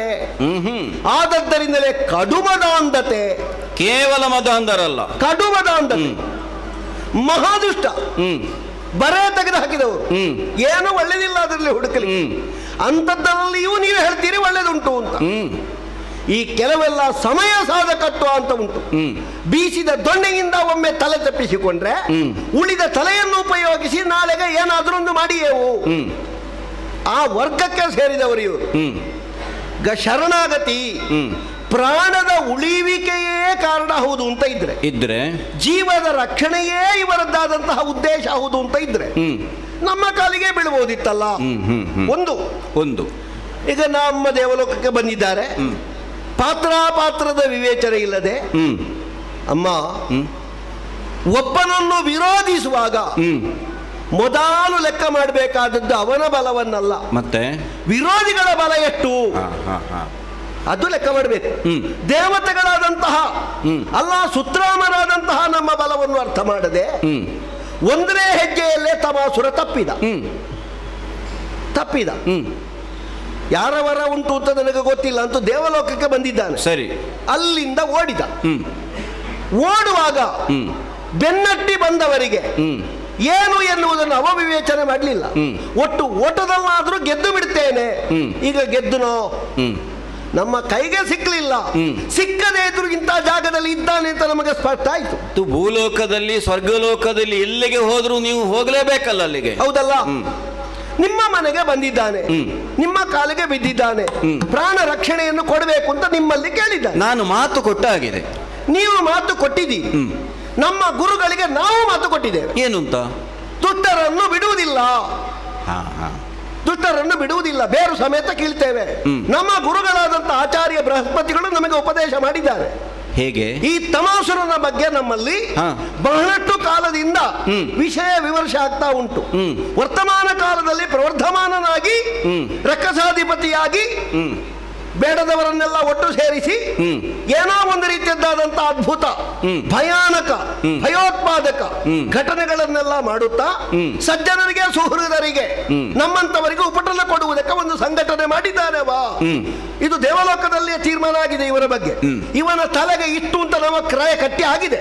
ಹಾಗೆಂತ ನೀವು ಕೆಳಗೆ ಬರಲಿಲ್ಲ? ಕೆಳಗೆ ಬರಲಿಲ್ಲ. ಯಾಕೆ ಬರಲಿಲ್ಲ? ಬರ್ಲಿ ನೋಡುವ, ಅವ ಬರ್ಲಿ. ಏನ್ ಮಾಡಿಯನವ? ಬಂದಾದ ಮೇಲೆ ಕೆಲವು ಸಲ ನಮಗೆ ಹುತ್ತದಲ್ಲಿರುವಾಗ ಗೊತ್ತಾಗುವುದಿಲ್ಲ. ಸರಿ, ಹೊರಗೆ ಬಂತು ಅಂತಾದ್ರೆ ಅದು ಕೆಟ್ಟದ್ದೇ ಹೌದು, ಸಿಕ್ಕಿದವರಿಗೆ ಖಚಿತದೆ ಅಂತಾದ್ರೆ ಅದು ಸಾಯುವಲ್ಲಿವರೆಗೆ ನಮಗೆ ನಿದ್ದೆ ಇಲ್ಲ. ಮನೆಯ ಒಳಗೆ ಒಂದು ಕೆಟ್ಟ ಹಾವು ಉಳಿಯಿತು ಅಂತಾದ್ರೆ ಮನೆ ಮಂದಿ ಹೇಗೆ ನಿದ್ದೆ ಮಾಡುವುದು? ಅದು ಸತ್ತಿದೆ ಅಂತ ಗೊತ್ತಾಗುವಲ್ಲಿವರೆಗೆ ಅವರಿಗೆ ಶಂಕೆ. ಲೋಕದಲ್ಲಿ ಇಂದ್ರನಿಗೆ ಒಂದು ಮನೆಯಲ್ಲಮ್ಮ, ದೇವಲೋಕ ಮಾತ್ರ ಅಲ್ಲ, ಜಗಕ್ಕೆ ಹಿತವಾಹನ ಚಕ್ರ, ಪ್ರಪಂಚದ ಹಿತಾಕಾಂಕ್ಷೆಯಿಂದ ನಾ ಬಂದಿದ್ದೇನೆ. ದೌತ್ಯವನ್ನೇ ತನ್ನದಾದಂತಹ ಇಷ್ಟ ಅಂತ ಭಾವಿಸಿ ಲೋಕವನ್ನೇ ಮಾರಕವಾದಂತಹ ದೃಷ್ಟಿಕೋನದಲ್ಲಿ ಅಳತೆ ಮಾಡಿ ತನ್ನದ್ದೇ ಎನ್ನುವ ಒಂದು ಜಾಯಮಾನಕವ ಸಿದ್ಧಾಂತವನ್ನು ಬೆಳೆಸ್ತಾನೆ ಅಂತಾದ್ರೆ ಅವ ಉಳಿಬಹುದೇ ಎನ್ನುವುದಕ್ಕಾಗಿ ದೇವತೆಗಳು ಆಯುಧ ಸಿದ್ಧಹಸ್ತನಾಗಿ ಕೆಳಗಿಳಿದಿದ್ದಾರೆ. ಯುದ್ಧದಲ್ಲಿ ಸೋತು ಓಡಿ ಬಂದರೂ ಅವರನ್ನು ಅಟ್ಟಿಸಿಕೊಂಡು ಬರ್ತಾ ಇದ್ದೀರಿ. ಪರೋಕ್ಷ ಪ್ರಿಯರಾದಂತಹ ದೇವತೆಗಳು. ಅದು ಹೇಳಿದನಲ್ಲ, ಶರಣಾಗತಿ ನಮ್ಮ ಕಾಲಿಗೆ ಬೀಳ್ಲಿ, ಅಲ್ಲಿಗೆ ಮನ್ನಿಸುವ. ಈಗ ನೀವು ಒಳಗಿದ್ದಾರೆ, ಸಮಯ ಸಾಧಕರವರು. ಹಾವಿಗೆ ಹಾಲೆರೆದೆವು ಅಂತಾದ್ರೆ ಅದು ಕಕ್ಕುವುದೇನನ್ನು? ವಿಷವನ್ನೇ. ಹಾಗಾದ್ರೆ ವಿಷವನ್ನೇ ಕಕ್ಕುವುದಿದ್ರೆ ನಾವು ಕ್ಷೀರವನ್ನೇ ಯಾಕೆ ಕೊಡಬೇಕು? ಹಾಗೊಂದು ನ್ಯಾಯ ಉಂಟಲ್ಲ? ಉಂಟೇ ಉಂಟು. ಅಂತಹ ದುಷ್ಟರಿಗೆ ನೀವು ಇವತ್ತು ಕೊಟ್ಟಿದ್ದೀರಿ. ಈಗ ಋಷಿ ಪತ್ನಿಯಾದ ನಿಮ್ಮನ್ನು ನಾನು ಒಂದು ಅಲ್ಲ ಕೇಳುದಲ್ವಾ? ಕೇಳು. ಭವಿಷ್ಯದಲ್ಲಿ ಇವ ಏನಾದ್ರೂ ಕೆಟ್ಟದ್ದು ಮಾಡಿದ್ರೆ ಯಾರು ಹೊಣೆ? ಸರಿ, ಯಾರು ಹೊಣೆ? ನಾವೇ ಹೊಣೆ ಆಗಬೇಕು. ಯಾವ ರಕ್ಷಣೆಯನ್ನು ಕೊಟ್ಟಿದ್ದೇವೆ ನಾವೇ ಆಗಬೇಕು. ನಮಗೆ ಯೋಗ್ಯತೆ ಉಂಟು ತಪ್ತೀರಾ? ನಮ್ಮಲ್ಲಿ ಯೋಗದ ಕಣ್ಣುಂಟು ತಪ್ತೀರಾ? ದೂರ ದೃಷ್ಟಿ ಉಳ್ಳವರು ದೇವತೆಗಳು ತಪ್ತೀರಾ? ಪರೋಕ್ಷ ಪ್ರಿಯರಾದಂತಹ ದೇವತೆಗಳ ಕಣ್ಣಿಗೆ ಕಾಣ್ತದೆ ಇವ ಏನೋ ಒಂದು ಮಾಡುವುದಕ್ಕಿದ್ದಾನೆ. ವಿಷವನ್ನು, ಬೆಂಕಿಯನ್ನು, ರೋಗವನ್ನು, ಸಾಲವನ್ನು ಮೂಲದಿಂದಲೇ ಕೇಳಬೇಕು. ಅದು ಸ್ವಲ್ಪ ಉಂಟು ಅಂತ ನೋಡಿದ್ರೆ ಸಾಲ ಸ್ವಲ್ಪ ತೊಂದರೆ ಇಲ್ಲ, ಅದಕ್ಕೆ ಬಡ್ಡಿ ಸೇರಿತು ಅಂತಾದ್ರೆ ನಾಳೆ ಮನೆ ಮಾರಬೇಕಾದಿತ್ತು. ರೋಗ ಸಣ್ಣದು ಅಂತ ಆಲೋಚನೆ ಮಾಡಿ ಇವತ್ತು ಮದ್ದು ತಗೊಳ್ಳದೇ ಇದ್ರೆ ನಾಳೆಗೆ ಉಲ್ಬಣ ಆದ್ರೆ ಶಸ್ತ್ರಕ್ರಿಯೆ ಮಾಡಬೇಕಾದಿತ್ತು. ಹಾಗೆ ಇರುವುದು. ವಿಷ ಸ್ವಲ್ಪ ಆದ್ರೂ ತಿಂದ್ರೆ ಹೋಯ್ತೆ. ವಿಷ ತಿಂದವ ಬದುಕಿದ್ರು ಅವನ ಬದುಕಿನ ಪೂರ್ತಿ ಅವ ಮದ್ದು ತಿನ್ಬೇಕಾಗ್ತದೆ. ಆದ್ದರಿಂದ ಹೇಳುದು ನಾನು, ಇದು ಅಪಾಯದ ಸೊತ್ತು. ಒಂದು ಕೆಂಡವನ್ನು ನಿಮ್ಮ ಉಡಿಯಲ್ಲಿ ಕಟ್ಟಿಕೊಂಡಿದ್ದೀರಿ. ಕಟ್ಟಿಕೊಳ್ಳುವಾಗ ನಿಮಗೆ ಗೊತ್ತಾಗದೇ ಇದ್ರು ಕಟ್ಟಿದ ಬಟ್ಟೆ ಗಟ್ಟಿ ಇರುವಲ್ಲಿವರೆಗೆ ನಿಮ್ಮ ಸೊಂಟಕ್ಕೆ ಬೆಂಕಿ ತಾಗ್ಲಿಕ್ಕಿಲ್ಲ. ಮತ್ತೆ ಹೊತ್ತುವುದಕ್ಕೆ ಆರಂಭ ಮಾಡಿತು ಅಂತಾದ್ರೆ ದೇವತೆಗಳಾದಂತಹ ನಾವು ಅದನ್ನು ಕಂಡು ಕಾಣದ ಹಾಗೆ ಮಾಡಿದ್ದೇವೆ ಎನ್ನುವುದು ನಮ್ಮ ದೇವತ್ವದ ಮೇಲೆ ಬರಬಹುದಾದ ಪ್ರಶ್ನೆ. ಆದ್ದರಿಂದ ನಿಮ್ಮಲ್ಲಿ ಹೇಳ್ತೇನೆ ನೇರ, ಏನನ್ನು ನೀವು ಬಿಟ್ಟು ಕೊಡದೇ ಇದ್ರೆ ಬೇಕು ಅಂತ ಬಂದ ನಮಗೆ ಬಿಟ್ಟು ಹೋಗುವುದಕ್ಕಾಗುವುದಿಲ್ಲ. ವಿಮರ್ಶಾತ್ಮಕವಾದ ದೃಷ್ಟಿಯಿಂದ ಈಗ ನೀವು ಹೇಳಿದ ಸಾಮಾನ್ಯವಾದವು ಹೌದು. ಒಬ್ಬ ರಕ್ಷಣೆ ಬೇಕು ಅಂತ ಕೇಳಿ ಬಂದ್ರೆ ಕೊಡತಕ್ಕದ್ದು ಆರ್ತನಾದವನಿಗೆ ಪ್ರಾಣಿಗಳಾದ ನಾವು ಒಂದು ಹೊತ್ತಿನ ಊಟ ಹಸಿವಾಗ್ತದೆ ಕೊಡಬಹುದು. ಆದ್ರೆ ಇಲ್ಲಿ ಬಾಕಿದವರಿಗೆ ಉಪದ್ರ ಕೊಟ್ಟು ಇನ್ನೊಬ್ಬನ ಮನೆಗೆ ಬೆಂಕಿ ಹಚ್ಚಿ ಇನ್ನೊಬ್ಬನ ಸಂಸಾರ ಹಾಳು ಮಾಡುವುದಕ್ಕೆ ಸಿಕ್ಕ ದೌತ್ಯದಲ್ಲಿ ತಮ್ಮನ್ನು ಪಾಲುಗಾರರನ್ನಾಗಿಸಿ ಮೊಸಳೆ ಕಣ್ಣೂರನ್ನು ಒಂದು ಜಾಗದಲ್ಲಿ ಇಳಿಸ್ತಾನೆ ಅಂತಾದ್ರೆ ಅವನ ಕಣ್ಣೀರಿಗೆ ಏನರ್ಥ? ಉಪ್ಪಿನಾಂಶ ಹೆಚ್ಚು ಉಂಟು ಅಂತಾದ್ರೆ ಶರೀರದಲ್ಲಿ ಎಷ್ಟು ಬೇಗ ಬೇಕಾದ್ರೂ ಕಣ್ಣೀರು ಬರ್ತದೆ. ಹಾಗೆ ಉಪ್ಪನ್ನೇ ತಿಂದು ಬದುಕಿದಂತಹ ಮಹಾ ಸಂತಾನಗಳು, ಅರಿಷ್ಟ ಪಿಂಡಗಳು, ಮಾರಿಗಳು ನಿಮಗೆ ಗೊತ್ತಿಲ್ಲ. ಬೆಳ್ಳಗಿದ್ದದನ್ನು ಹಾಲು ಅಂತ ಭಾವಿಸುವ ಸಜ್ಜನಿಕೆಯುಳ್ಳ ಸುಹೃದಯಾದ ನಿಮ್ಮಲ್ಲಿ ಕರ ಜೋಡಿಸಿ ತಲೆ ಬಗ್ಗಿಸಿ ಸೊಂಟ ತಗ್ಗಿಸಿ ನಿಮ್ಮಲ್ಲಿ ಕೇಳುದು, ಧ್ವನಿ ಹೆಚ್ಚಾದ್ರೆ ಕ್ಷಮಿಸಿ. ಸುರಪಾಲ ನಮಗೆ ಏರ್ತದೆ. ನೀನು ಸ್ವರದಿಂದ ಕೆಳಗಿಳಿದು ಬಂದವ, ಹಾಗೆ ಸ್ವರ ಸಣ್ಣ ಆಗಬೇಕಿತ್ತು. ಆದ್ರೆ ಕೆಳಗಿಳಿದ ಕಾರಣಕ್ಕಾಗಿಯೋ ಏನೋ ದೊಡ್ಡ ಉಂಟು. ಅಂದ್ರೆ ಆ ವಿಷಯದ ಬಗ್ಗೆ ನಮಗೆ ಇರಬಹುದಾದಂತಹ ಕಾಠಿಣ್ಯತೆ ಸೂಕ್ಷ್ಮವಾಗಿ ನಿನ್ನಲ್ಲಿ ಆಡ್ತೇನೆ. ವ್ಯಷ್ಟಿ ಮತ್ತು ಸಮಷ್ಟಿ ಪ್ರಜ್ಞೆ ಅನ್ನೋದು ಬೇರೆ ಬೇರೆ. ವ್ಯಕ್ತಿಗತವಾಗಿ ಒಬ್ಬನಿಗೆ ನೋವಾಗುತ್ತದೆ ಅನ್ನೋದು ಬೇರೆ, ಸಾಮೂಹಿಕವಾದಂತಹ ಸಮಸ್ಯೆ ಅನ್ನೋದು ಬೇರೆ. ನೀನೇ ಆಡಿದೆ. ನಮಗೆ ಸ್ವರ್ಗಲೋಕದಲ್ಲಿ ಕೂತವರಿಗೆ ಮೊದಲೇ ತಮಾಸುರ ದುಷ್ಟನಿದ್ದಾನೆ, ಯಜ್ಞಕಂಟಕನಿದ್ದಾನೆ, ಲೋಕದಲ್ಲಿ ಏನೋ ವಿಪ್ಲವವನ್ನು ಮಾಡ್ತಾ ಇದ್ದಾನೆ ಅನ್ನೋದು ಗೊತ್ತಾಗಿದೆ. ಆದ್ರೆ ನೀನು ಭೂಲೋಕದಲ್ಲಿ ವಿಪ್ಲವವನ್ನು ಮಾಡುವಾಗ ಕೆಳಗಿಳಿದು ಬಂದು ತಮಾಸುರನನ್ನು ಕೊಲ್ಲಿಲ್ಲ. ಸ್ವರ್ಗಲೋಕಕ್ಕೆ ದಾಳಿ ಮಾಡುವಲ್ಲಿವರೆಗೆ ಕಾದೆ. ಏನನ್ನು ಸೂಚಿಸ್ತದೆ ಕೇಳಿದ್ರೆ, ನಿನ್ನ ಪಟ್ಟವನ್ನು ಕಸಿಯುವುದಕ್ಕೆ ಯಾರಾದ್ರೂ ಬಂದಾಗ ಮಾತ್ರ ಅವರ ಮೇಲೆ ನಿನ್ನ ಆಕ್ರಮಣ ಬಿಟ್ರೆ ಭೂಲೋಕದಲ್ಲಿದ್ದವರಿಗೆ ಏನಾದ್ರೂ ಸಮಸ್ಯೆ ಆದ್ರೂ ತೊಂದರೆ ಇಲ್ಲ ಅನ್ನೋ ಹಾಗುಂಟು ನಿನ್ನ ನಡೆ. ಅದನ್ನೇ ಸ್ವಲ್ಪ ತಿರುಗಿಸಿ. ಹೇಗೆ? ಭೂಲೋಕದಲ್ಲಿರುವಾಗ ನಾ ಮಾತಾಡ್ಲಿಲ್ಲ. ಸ್ವರ್ಗಕ್ಕೆ ಬಂದ ಆಗ ನಾನು ಅಲ್ಲಿಂದ ಓಡಿಸಿ ಬಿಟ್ರೆ ಹೌದು, ಭೂಲೋಕದವರಿಗೆ ಮತ್ತು ತೊಂದರೆ ಕೊಡ್ಲಿ ಅಂತ ನಾ ಬಿಟ್ಟ ಆಗುದಿಲ್ಲ. ಮತ್ತೆ ಹೇಗಾಗುತ್ತದೆ? ಯಾಕಂದ್ರೆ ಭೂಲೋಕದಲ್ಲಿ ಕೊಡುವಷ್ಟು ತೊಂದರೆ ಕೊಟ್ಟಾಗಿದೆ ಅವನು. ಅಷ್ಟು ನಿಮಗೆ ಗೊತ್ತುಂಟು. ಈಗ ನಾನು ಮೊದಲೇ ಹೇಳಿದನಲ್ಲ, ಈಗ ಅವನು ಬಹಳ ಸಜ್ಜನ, ಗಂಗಾ ನದಿ ಹಾಗೆ ಪವಿತ್ರ ಅಂತ ನಾನು ಹೇಳುವುದಿಲ್ಲ. ನನಗೆ ನಾನು ಕೊಟ್ಟ ಮಾತು ಮುಖ್ಯ ಅಂತ ಆಡಿ. ಈಗ ನೀನು ಕೊಟ್ಟ ಉದಾಹರಣೆ ಹೇಳ್ತೇನೆ ನಾನು. ಬೆಂಕಿ ಅನ್ನೋದು ಮನೆಯನ್ನು ಸುಡುತ್ತದೆ ಅಂತ ಹೇಳುವ ಕಾರಣಕ್ಕೆ ಲೋಕದಲ್ಲಿರುವ ಎಲ್ಲ ಬೆಂಕಿಗೂ ನೀರು ಹೊಯ್ದು ನಂದಿಸಿ ಬಿಡುವುದು ಅಲ್ಲ. ಅಥವಾ ವಿಷ ಅನ್ನೋದು ಕೆಟ್ಟದು ಅನ್ನುವುದಕ್ಕೆ ವಿಷವನ್ನು ಕೂಡ ನಾವು ಔಷಧಿಗೆ ಪ್ರಯೋಗ ಮಾಡ್ತೇವೆ. ಹಿತವಾಗಿ ಮಿತವಾಗಿ ಎಷ್ಟು ಬೇಕೋ ಅಷ್ಟು. ರೋಗವನ್ನಾದ್ರೂ ಅಷ್ಟೇ. ಜಗತ್ತಿನಲ್ಲಿರುವ ಎಲ್ಲಾ ರೋಗವನ್ನು ಒಟ್ಟಿಗೆ ನಾಶ ಮಾಡ್ಲಿಕ್ಕೆ ಆಗುತ್ತದೋ? ಅಂದ್ರೆ ಒಂದು ಕಡೆ ನಾಶ ಮಾಡಿದ್ರೆ ಮತ್ತೊಂದು ಕಡೆ ಹೊಸದಾದ ರೋಗ ಹುಟ್ಟುತ್ತದೆ. ಈ ರಾಕ್ಷಸ ಮತ್ತು ದೇವ ಅನ್ನುವ ಪಂಥವು ಹಾಗೆ. ವ್ಯಕ್ತಿಗತವಾಗಿ ಒಬ್ಬನನ್ನು ನಾನು ಕೊಂದೆ ಅಂತ ಹೇಳಿದಲ್ಲಿಗೆ ಮುಗಿಯುವುದಿಲ್ಲ. ಜಗತ್ತಿನಲ್ಲಿ ಬೆಳಕು ಇರ್ತದೆ, ಕತ್ತಲು ಇರ್ತದೆ, ಕಷ್ಟವೂ ಇರ್ತದೆ, ಸುಖವೂ ಇರ್ತದೆ, ನೋವು ಇರ್ತದೆ, ನಲಿವು ಇರ್ತದೆ. ಅದು ಬೇಕು. ಅದುವೇ ದ್ವಂದ್ವ ಅಂತ ಹೇಳುದು. ರಾಕ್ಷಸರನ್ನೆಲ್ಲ ನಾನು ಕೊಂದು ಬಿಡ್ತೇನೆ ಅಂತ ನೀನು ಆಡಿದ್ರೆ ಸೃಷ್ಟಿಕರ್ತನಾದಂತಹ ಬ್ರಹ್ಮದೇವ ರಾಕ್ಷಸರನ್ನು ಸೃಷ್ಟಿಸಿದ್ದೇ ತಪ್ಪು ಅಂತ ಹೇಳಿದಾಗ್ತದೆ. ಎಲ್ಲಿ ಹುಲಿ ಇರ್ತದೋ ಅಲ್ಲಿ ಹುಲ್ಲೇ ಇರುವುದು, ಹೌದಲ್ಲ? ಹಾಗಾದ್ರೆ ಸಹಜ. ಈಗ ಯುದ್ಧದಲ್ಲಿ ನೀವು ಸೋಲಿಸಿ ಆಗಿದೆ, ಅವರು ಹೆದರಿ ಓಡಿಯಾಗಿದೆ. ಇನ್ನು ಮುಂದೆ ಅವರು ಬಂದ್ರಲ್ವ ಸ್ವರ್ಗಕ್ಕೆ, ಆಗ ನೀನೇ ಆಡಿದ ನಿನ್ನ ದೇವಗುರುಗಳಾದ ಬೃಹಸ್ಪತಿ ಇದ್ದಾರಲ್ಲ, ನನಗೆ ಸಂಬಂಧವೇ ಅವನು, ನನ್ನ ಅಕ್ಕನ ಮಗ, ನೋಡಿ ಗೊತ್ತಿಲ್ಲದವನಲ್ಲ. ಅವನಲ್ಲಿ ಮತ್ತೆ ಕೇಳು, ಬೇಕಾದ ಹೋರಾಟವನ್ನು ಮಾಡು.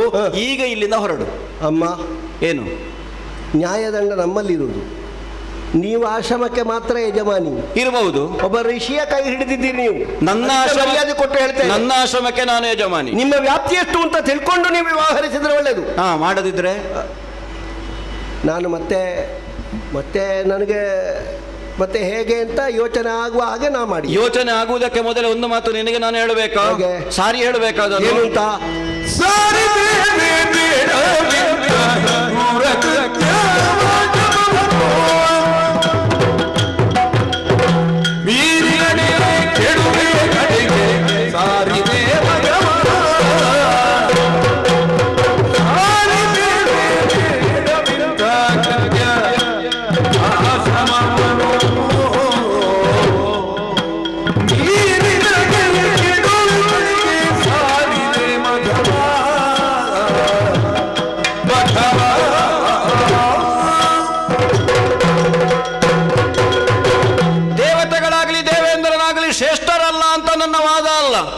ಆದ್ರೆ ಆದ್ರೆ ರಾಜದಂಡ ಮತ್ತು ಧರ್ಮದಂಡದ ಜೊತೆಯಾಗಿ ನಾವು ಅದನ್ನು ಎಣಿಕೆ ಮಾಡಿದೆವು ಅಂತಾದ್ರೆ ಆ ಕಾಲದಲ್ಲೆಲ್ಲ ಧರ್ಮದಂಡವೇ ಮೇಲೆ ನಿಲ್ತದೆ. ಈಗ ಧರ್ಮದಂಡ ಯಾವುದಕ್ಕೆ ಉಪಯೋಗಿಸಲ್ಪಡುವುದು? ಅವರನ್ನು ರಕ್ಷಿಸುವುದಕ್ಕಾಗಿ ನಾನು ಉಪಯೋಗಿಸಿದ್ದೇನೆ ಅಂತ ಆಡಿದ್ದು. ರಕ್ಷಣೆ ಎನ್ನುವಂತಹ ಶಬ್ದದ ಪಾವಿತ್ರತೆಯನ್ನು ಕಳೆದು ರಕ್ಷಣೆ ಸಿಗಬೇಕಾದವರಿಗೆ ಸಿಕ್ಕದೆ, ಸಿಗದೇ ಇರುವವರಿಗೆ, ಸಿಗಬಾರದೇ ಇರುವವರಿಗೆ, ಅಮ್ಮ ಯಾರು ಆರ್ತರಾಗಿ ನನ್ನ ಮುಂಭಾಗದಲ್ಲಿ ಕೇಳಿಕೊಂಡಿದ್ದಾರೋ ಅವರಿಗೆ ನಾನು ರಕ್ಷಣೆಯನ್ನು ಕೊಟ್ಟವಳಿದ್ದೇನೆ. ನಿಮ್ಮ ಬಳಿಗೆ ಬಂದವರೆಲ್ಲ ಆರ್ತರು ಅಂತ ಮೊಸಳ ಕಣ್ಣೀರನ್ನು ಸಮಯ ಸಾಧಕರಾಗಿ ನಿಮ್ಮೆದುರು ಕಣ್ಣು ಕೆಂಪು ಮಾಡಿದವರೆಲ್ಲ ಆರ್ತರು ಅಂತ. ಅದನ್ನು ಹೇಳಲಿಕ್ಕೆ ನೀನಲ್ಲ, ನಾನು ನಿರ್ಣಯ ಮಾಡುವುದು ಯಾರಿಗೆ ಆಶ್ರಯವನ್ನು ಕೊಡಬೇಕು ಕೊಡಬಾರದು ಅಂತ. ನೀನಾದ್ರೂ ಕಣ್ಣೀರು ಹಾಕಿ ನನ್ನ ಮುಂಭಾಗಕ್ಕೆ ಬರ್ತಿದ್ರೆ ನಿನಗಾದ್ರೂ ನಾನು ಆಶ್ರಯ ಕೊಡ್ತಿದ್ದೆ. ಹಾಗಾಗಿ ಯಾರು ಸೋತಿದ್ದಾರೆ ಅವರು ಆ ಕಾಲಕ್ಕೆ ಆರ್ತರು. ಹಾಗಾಗಿ ಅವರಿಗೆ ನಾನು ಆಶ್ರಯವನ್ನು ಕೊಟ್ಟಿದ್ದೇನೆ. ಸೋತವರು ಸುಮ್ಮನೆ ಸೋತರ? ನಮ್ಮಲ್ಲಿದ್ದಾರಲ್ಲ, ಅಲ್ಲ ಸುಮ್ಮನೆ ಸೋತರ, ಯುದ್ಧ ಮಾಡಿ ಮತ್ತೊಬ್ಬರನ್ನು ಸೋಲಿಸುವುದಕ್ಕೆ ಹೋಗಿ ಸೋತರು, ಅಲ್ಲಿಗೆ ಮುಗಿಯಿತು. ನಾನು ಅಮ್ಮ ಈಗ ನಿನ್ನ ಜೊತೆಗೆ ಯುದ್ಧದಲ್ಲಿ ಅವರು ಸೋತರು, ಸೋತ ಅಲ್ಲಿಗೆ ಪ್ರಕರಣ ಮುಗಿಯಿತಲ್ಲ. ಇಲ್ಲಮ್ಮ, ಒಂದು ನ್ಯಾಯಾಂಗ ಹೇಗೆ ನೋಡ್ತದೆ? ಹೇಗೆ? ಒಬ್ಬನಿಗೆ ಪೆಟ್ಟಾಗಿದೆ, ಸರಿ, ರಕ್ತ ಹೋಗ್ತಾ ಉಂಟು, ಹಾಗೇನ್ ಮಾಡ್ಬೇಕು? ಅವನಿಗೆ ಬೇಕಾದಂತಹ ಚಿಕಿತ್ಸೆಯನ್ನು ಮಾಡಬೇಕು. ಆದ್ರೆ ನ್ಯಾಯಾಂಗ ಅದನ್ನು ಕೇಳುವುದಿಲ್ಲ. ಮತ್ತೆ ಹೇಗೆ ಪೆಟ್ಟಾಯ್ತು ಅದಕ್ಕೆ ಬೇಕು. ಅದು ಮತ್ತೊಬ್ಬರು ಕಡದ್ರ ಅಲ್ಲ, ಹೇಗೆ ಬಿದ್ದು ಇವನಿಗೆ ಪೆಟ್ಟಾಯ್ತಾ, ಈಗೆಲ್ಲ ವಿಚಾರಣೆ ಉಂಟು. ನಿನ್ನಲ್ಲಿ ಒಂದೇ ಹೇಳು, ಏನು? ಹಾವು ಕಚ್ಚಿದ ತಕ್ಷಣ ವಿಷವೈದ್ಯನ ಬಳಿಗೆ ಕರ್ಕೊಂಡೋಗಿ ಬೇಕಾದ ಚಿಕಿತ್ಸೆ ಮಾಡಬೇಕು ಬಿಟ್ಟು ಆ ಹಾವು ಎಷ್ಟು ಉದ್ದ ಇತ್ತು ಮತ್ತೆ ಅದರ ಬಣ್ಣ ಯಾವುದು, ಅದು ಎಲ್ಲಿಗೆ ಹೋಗಿದೆ, ಬಿಲದಲ್ಲಿ ಉಂಟಲ್ಲ ಹೊರಗಿರುವ ಹಾವು, ಇಷ್ಟು ಮಾಡಾಗ ಅವ ಸಾಯ್ತಾನೆ. ನಿಮ್ಮ ನ್ಯಾಯಾಂಗ ವ್ಯವಸ್ಥೆ ನಾನು ಒಪ್ಪುವುದಿಲ್ಲ. ಇಲ್ಲ, ಅದು ಎರಡು ಒಂದೇ ಅಲ್ಲ, ಒಂದೇ ಅಲ್ಲ. ಅನ್ನ ಬೆಂದಿದ ಅಂತ ನೋಡಿದ ಹಾಗೆ ಬಾಳೆಗೊನೆಯು ಒಂದು ಹಣ್ಣಾದ್ರೆ ಬಾಕಿದ್ದದೆಲ್ಲ ಹಣ್ಣಾಗಿದೆ ಅಂತ ಆಗುವುದಿಲ್ಲ.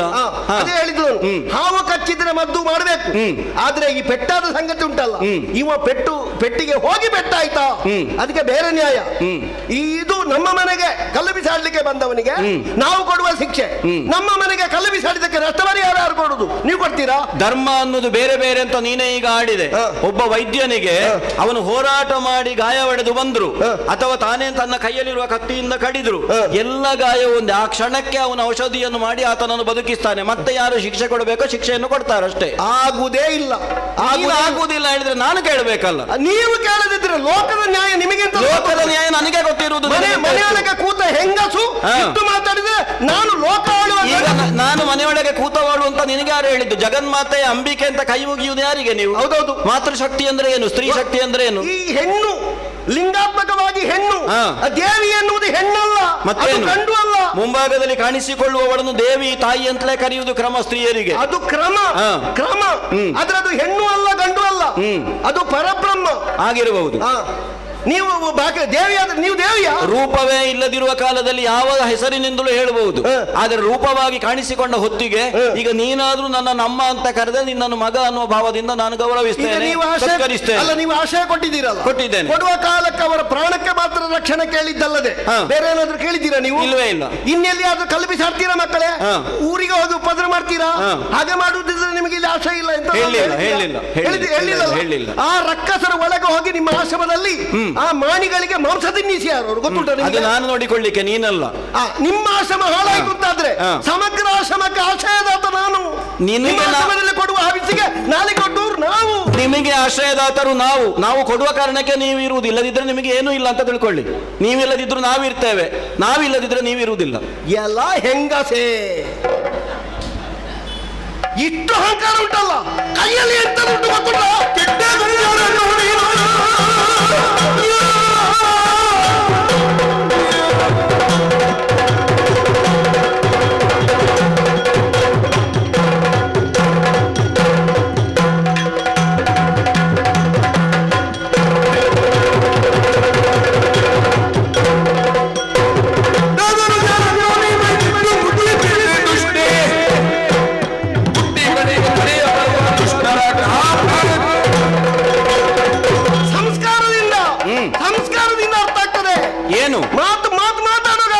ಮೊದಲಿಗೆ ನನ್ನ ಕುರಿತಾಗಿ ನೀನು ಆಡಿದ್ದೆ, ಅದುವೇ ನನ್ನ ಸಂಸ್ಕಾರ.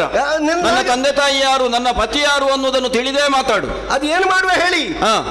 ಮರದಲ್ಲಿ ಒಳ್ಳೆ ಸಿಹಿ ಹಣ್ಣು ಉಂಟು ಅಂತಾದ್ರೆ ಆ ಮರದಲ್ಲಿರುವ ಎಲ್ಲಾ ಹಣ್ಣುಗಳಲ್ಲಿ ಇವು ಸಿಹಿ ಉಂಟು ಅಂತ ಹೇಳಿಕೆ ಬರುವುದಿಲ್ಲ.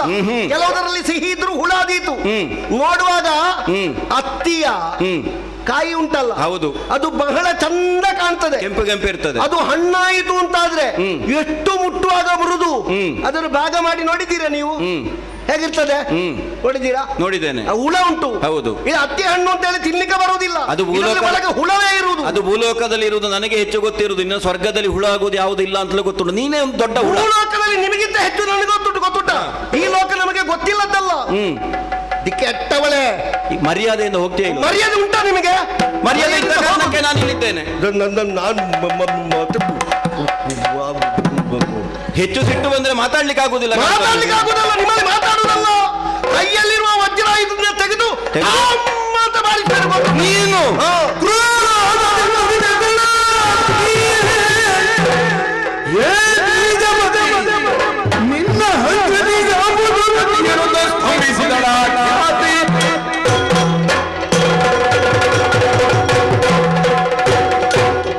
ಕ್ಷಣಿಕವಾದಂತಹ ದುರ್ತನ ನಿನ್ನದು ಅಂತ ನಾನು ತಿಳ್ಕೊಂಡದ್ದು. ಆಶ್ರಮವನ್ನು ಪ್ರವೇಶಿಸಬೇಡ, ಭೃಗು ಮಹರ್ಷಿಗಳು ಬರುವಲ್ಲಿವರೆಗೂ ನಿಲ್ಲು ಅಂತ ಆಡಿದ್ರು. ವಜ್ರಾಯುಧವನ್ನು ಎತ್ತಿಕೊಂಡು ಆಶ್ರಮದೊಳಗೆ ಪ್ರವೇಶಿಸ್ತೀನಿ. ಅಟ್ಟಿಗೆ ಬಾರಿಸಿಯೇನು ನಾನು ಅಡ್ಡ ಬಂದೆ ಅಂತ ಆದ್ರೆ ತಲೆಯ ಬುರುಡೆ ಹೊಟ್ಟೆಯೊಳಗೆ ಹುಡುಕಬೇಕು. ಇನ್ನು ಭೃಗುಗಳು ಬಂದು ಭೃಗು ಮಹರ್ಷಿಗಳ ಪತ್ನಿ ನೆನಪಿಟ್ಟುಕೋ. ಕಾಲನ್ನೆತ್ತಿದ್ದಿ, ಕೈಯನ್ನೆತ್ತಿದ್ದಿ, ಹೇಗೆ ನಿಂತಿದ್ದೀಯೋ ನಿಂತಲ್ಲಿಯೇ ಸ್ತಂಭಿಸಿ ಹೋಗು.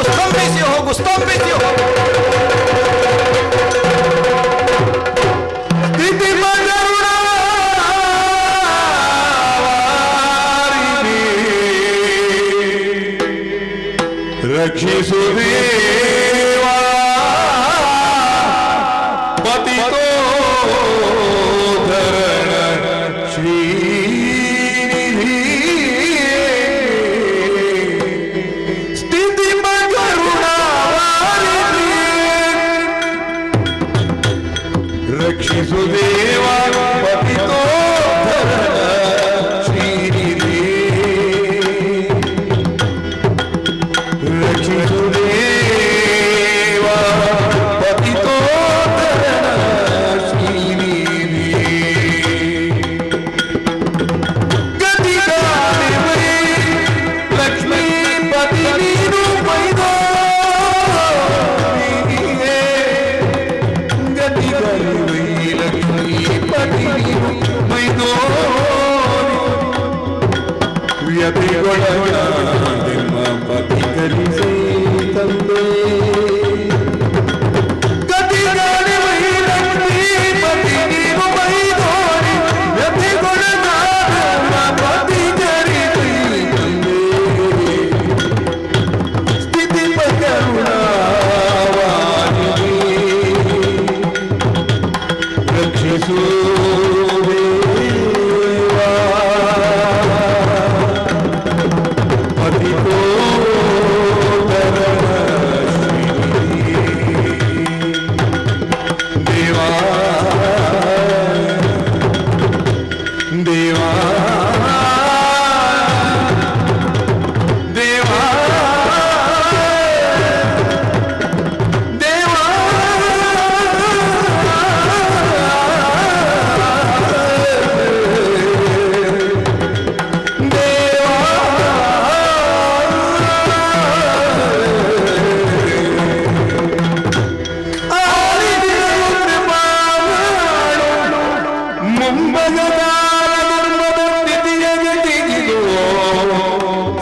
ಸರಿ ಮೂಲ ಖ್ಯಾತಿ ಸ್ತಂಭ ತಮ ವಿಜೃಂಭಣೆಯ ಬವಣೆಗೆ ಓಲೈತಲಿದೆ ಭೃಗು ಮಹಾರನ ಮೇಳದಲ್ಲಿ ರಕ್ಕಸ ಪ್ರಪಂಚವು ಗೋಳೂರವನ್ನು ಇರಬೇಕೆಂದು ಮೈದೋ ಆಲಿಸಿದನು ಕೃಪಾಳೋ ಆನೀದವಾತಗ್ಗಂ ಸ್ವಧಯಾತದೇಕಂ. ಸೃಷ್ಟಿಯ ಆದಿಯಲ್ಲಿಯೂ ಭಗವಂತ ಜಡನಾಗಿರಲಿಲ್ಲ. ಈ ಸತ್ಯಾಂಶವನ್ನು ಪ್ರಾಜ್ಞರು ಮಾತ್ರ ಅರ್ಥ ಮಾಡಿಕೊಳ್ಳಬಲ್ಲರು. ಆದಿಯಲ್ಲಿ ಆದಿ ಜನಾರ್ದನನಾಗಿದ್ದ ನಾನು ನೆಲ, ಜಲ, ಅನಿಲ, ಅನಲ, ಆಕಾಶವೆಂಬ ಪಂಚಭೂತಗಳನ್ನು ಸೃಜಿಸಿ ಆ ಮುಖಾಂತರವಾಗಿಯೇ ಸೂಕ್ಷ್ಮ ಮತ್ತು ಸ್ಥೂಲ ಜೀವರಾಶಿಗಳ ಸೃಷ್ಟಿಗೆ ಕಾರಣನಾದೆ. ಸೃಷ್ಟಿ ಎನ್ನುವುದು ಏಕತ್ರ ತತ್ವದಿಂದಲೇ ಹೊರಹೊಮ್ಮುವುದಲ್ಲ, ಓಂಕಾರದ ವಿಭಜನೆಯಾಗಬೇಕು. ಅಕಾರ, ಉಕಾರ, ಮಕಾರಗಳ ಏಕೀಕರಣ ಓಂಕಾರ.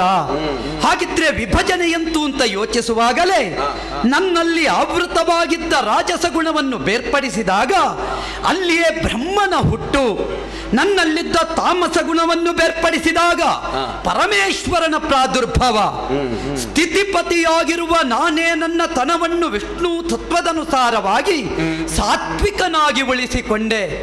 ಎನ್ನೊಳಗಾವರಿಸಿದ ಮಾಯೆಯನ್ನೇ ಮೇಲ್ಮುಖವಾಗಿಸಿ ಆದಿಮಾಯ ಎನ್ನುವಂತಹ ನಾಮಾಂಕಿತವನ್ನು ಕೊಟ್ಟು ಆಕೆಯನ್ನೇ ಮೂಲ ಪ್ರಕೃತಿಯಾಗಿಸಿ ಪುರುಷ ಶಕ್ತಿಗಳು 3 ವಿಭಾಗವಾಗಿ ಕುಂಭಿನಿಯಲ್ಲಿ ಧರ್ಮ ಸಂಸ್ಥಾಪನೆ, ಲೋಕದ ಸೃಷ್ಟಿ, ರಕ್ಷಣೆ, ಲಯ ಇದನ್ನು ಮಾಡುತ್ತಾ ಮುಂದುವರಿದವರು. ವೈಕುಂಠ ಧಾಮದಲ್ಲಿ ಸ್ಥಿತಿಪತಿಯಾಗಿ ಆರ್ತತ್ರಾಣ ಪರಾಯಣನಾಗಿದ್ದಂತಹ ನನಗೆ ಇದೀಗ ಕೇಳಿ ಬರುತ್ತಾ ಇರುವುದು ಸಂಸ್ತುತಿ. ಆಲಿಸಿದೆ. ಯಾವತ್ತಿದ್ದರೂ ನಾನು ಕೃಪಾಳುವೇ ಹೌದಲ್ಲ. ಕೃಪೆ ತೋರಬೇಕಾದದ್ದು ಯಾರಿಗೆ ಎನ್ನುವುದೇ ಪ್ರಧಾನ. ಭಕ್ತರ ಭಜನೆಗೆ ಕಿವಿಗೊಟ್ಟು ಓಡಿ ಬರಬೇಕಾದ ಭಗವಂತ ನಾನು. ಕರುವೊಂದು ಅಳದೆ ಹಸು ತಾನಾಗಿ ಬಾರದು. ಆದ್ದರಿಂದಲೇ ಕರುವನ್ನು ಕರ್ಕೊಂಡು ಹೋಗುವುದು ಹಸುವನ್ನು ಹುಡುಕ್ಲಿಕ್ಕೆ. ಈಶ್ವರಕ್ಕಾದರೂ ಬರ್ತದಲ್ಲ ಅಂತ. ಬಹುಶಃ ಈ ಸಲ ನನ್ನ ಕರುಗಳಿಗೆ ಬಿದ್ದ ಪೆಟ್ಟು ದೊಡ್ಡದಾಗಿದೆ ಅಂತ ಕಾಣ್ತದೆ. ಆದ್ದರಿಂದ ಅವರ ಬದುಕಿನ ಮಟ್ಟನ್ನು ತಿದ್ದುವುದಕ್ಕೆ ಬೇಕಾಗಿ ಈ ಕ್ಷಣವೇ ಗರುಡಾರೂಢನಾಗಿ ಭೃಗು ಮಹರ್ಷಿಗಳ ಆಶ್ರಮದತ್ತ ಸಾಗುತ್ತೇನೆ. ಓ ಓ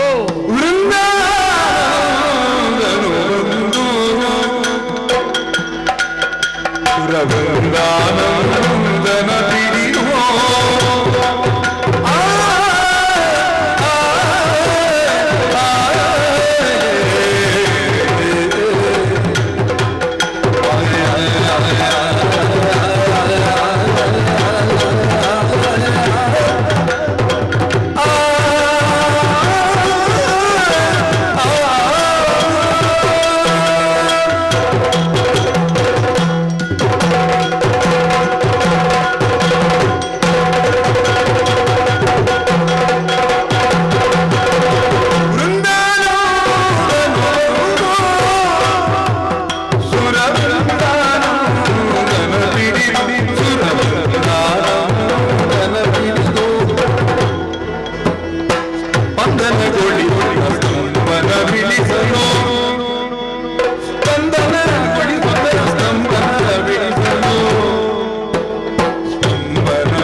ಆಶ್ಚರ್ಯವಾಗುತ್ತಾ ಉಂಟು. ನಾವು ಗ್ರಹಿಸಿದ್ದು ಕೈಯದ್ದು ಸುದ್ದಿಯೇ ಇಲ್ಲ ಅಂತ. ಈಗ ನಾನು ಕಾಣುವ ಹಾಗೆ ಕೈ ಮೇಲೆ ಹೋಗಿದೆ. ಕೈ ಮೇಲೆ ಹೋದ್ರೂ ತೊಂದರೆ ಇಲ್ಲ, ಸಮಸ್ಥಿತಿಯಲ್ಲಿರಬೇಕಲ್ಲ. ಯಾರ ಕೈ ಅಂತ ನೋಡಿದ್ರೆ ಇದು ದೇವೇಂದ್ರನ ಕೈ. ಎತ್ತಿದ್ದಾನೆ. ನಾನು ಬರುವಾಗ ಬಾಗುತ್ತಾ ಇದ್ದ ದೇವೇಂದ್ರ ಇವತ್ತು ಬೀಗಿ ನಿಂತ ಸ್ಥಿತಿ. ಇಂದ್ರಾದಿ ದಿವವು ಕಸವಾರ ಮರವಟ್ಟಿ ನಿಂತಿದೆ. ಯಾಕೆ ಈ ಸ್ಥಿತಿ ಇವರಿಗೆ? ನುತಿಸುವ ನಾಲಗೆ ಇಲ್ಲ. ಇವ ತುಂಬ ಮಾತಾಡುವವ, ಈಗ ಮಾತಾಡುವುದೇ ಇಲ್ಲ. ಹಾಗಿದ್ರೆ ಮಾತು ಯಾಕೆ ಮೌನವಾಯಿತು? ಅರ್ಥವಾಯಿತು. ದೇವತೆಗಳು ದಿವೌಕಸರು ಅಂದರೆ ಬೆಳಕು. ಈ ಬೆಳಕಿಗೆ ಯಾವುದೋ ತಮದ ಆವರಣ ಒಡ್ಡಿದೆ, ಕತ್ತಲೆಯಾಗಿದೆ. ಬೆಳಕು ಚೆಲ್ಲಬೇಕಾದದ್ದು ಭಗವತ್ ತತ್ವದ ಸತ್ವ. ಅಸತೋಮ ಸತ್ಯಮಯ, ತಮಸೋಮ ಜ್ಯೋತಿರ್ಗಮಯ, ಮೃತ್ಯೋರ್ಮ ಅಮೃತಂ ಗಮಯ. ಆದ್ದರಿಂದ ಅಮೃತತ್ವವನ್ನು ಪರಿಪಾಲಿಸುವುದಕ್ಕೆ ಬೇಕಾಗಿ ಇವರನ್ನೊಮ್ಮೆ ನೇವರಿಸಿದ್ದೇನೆ.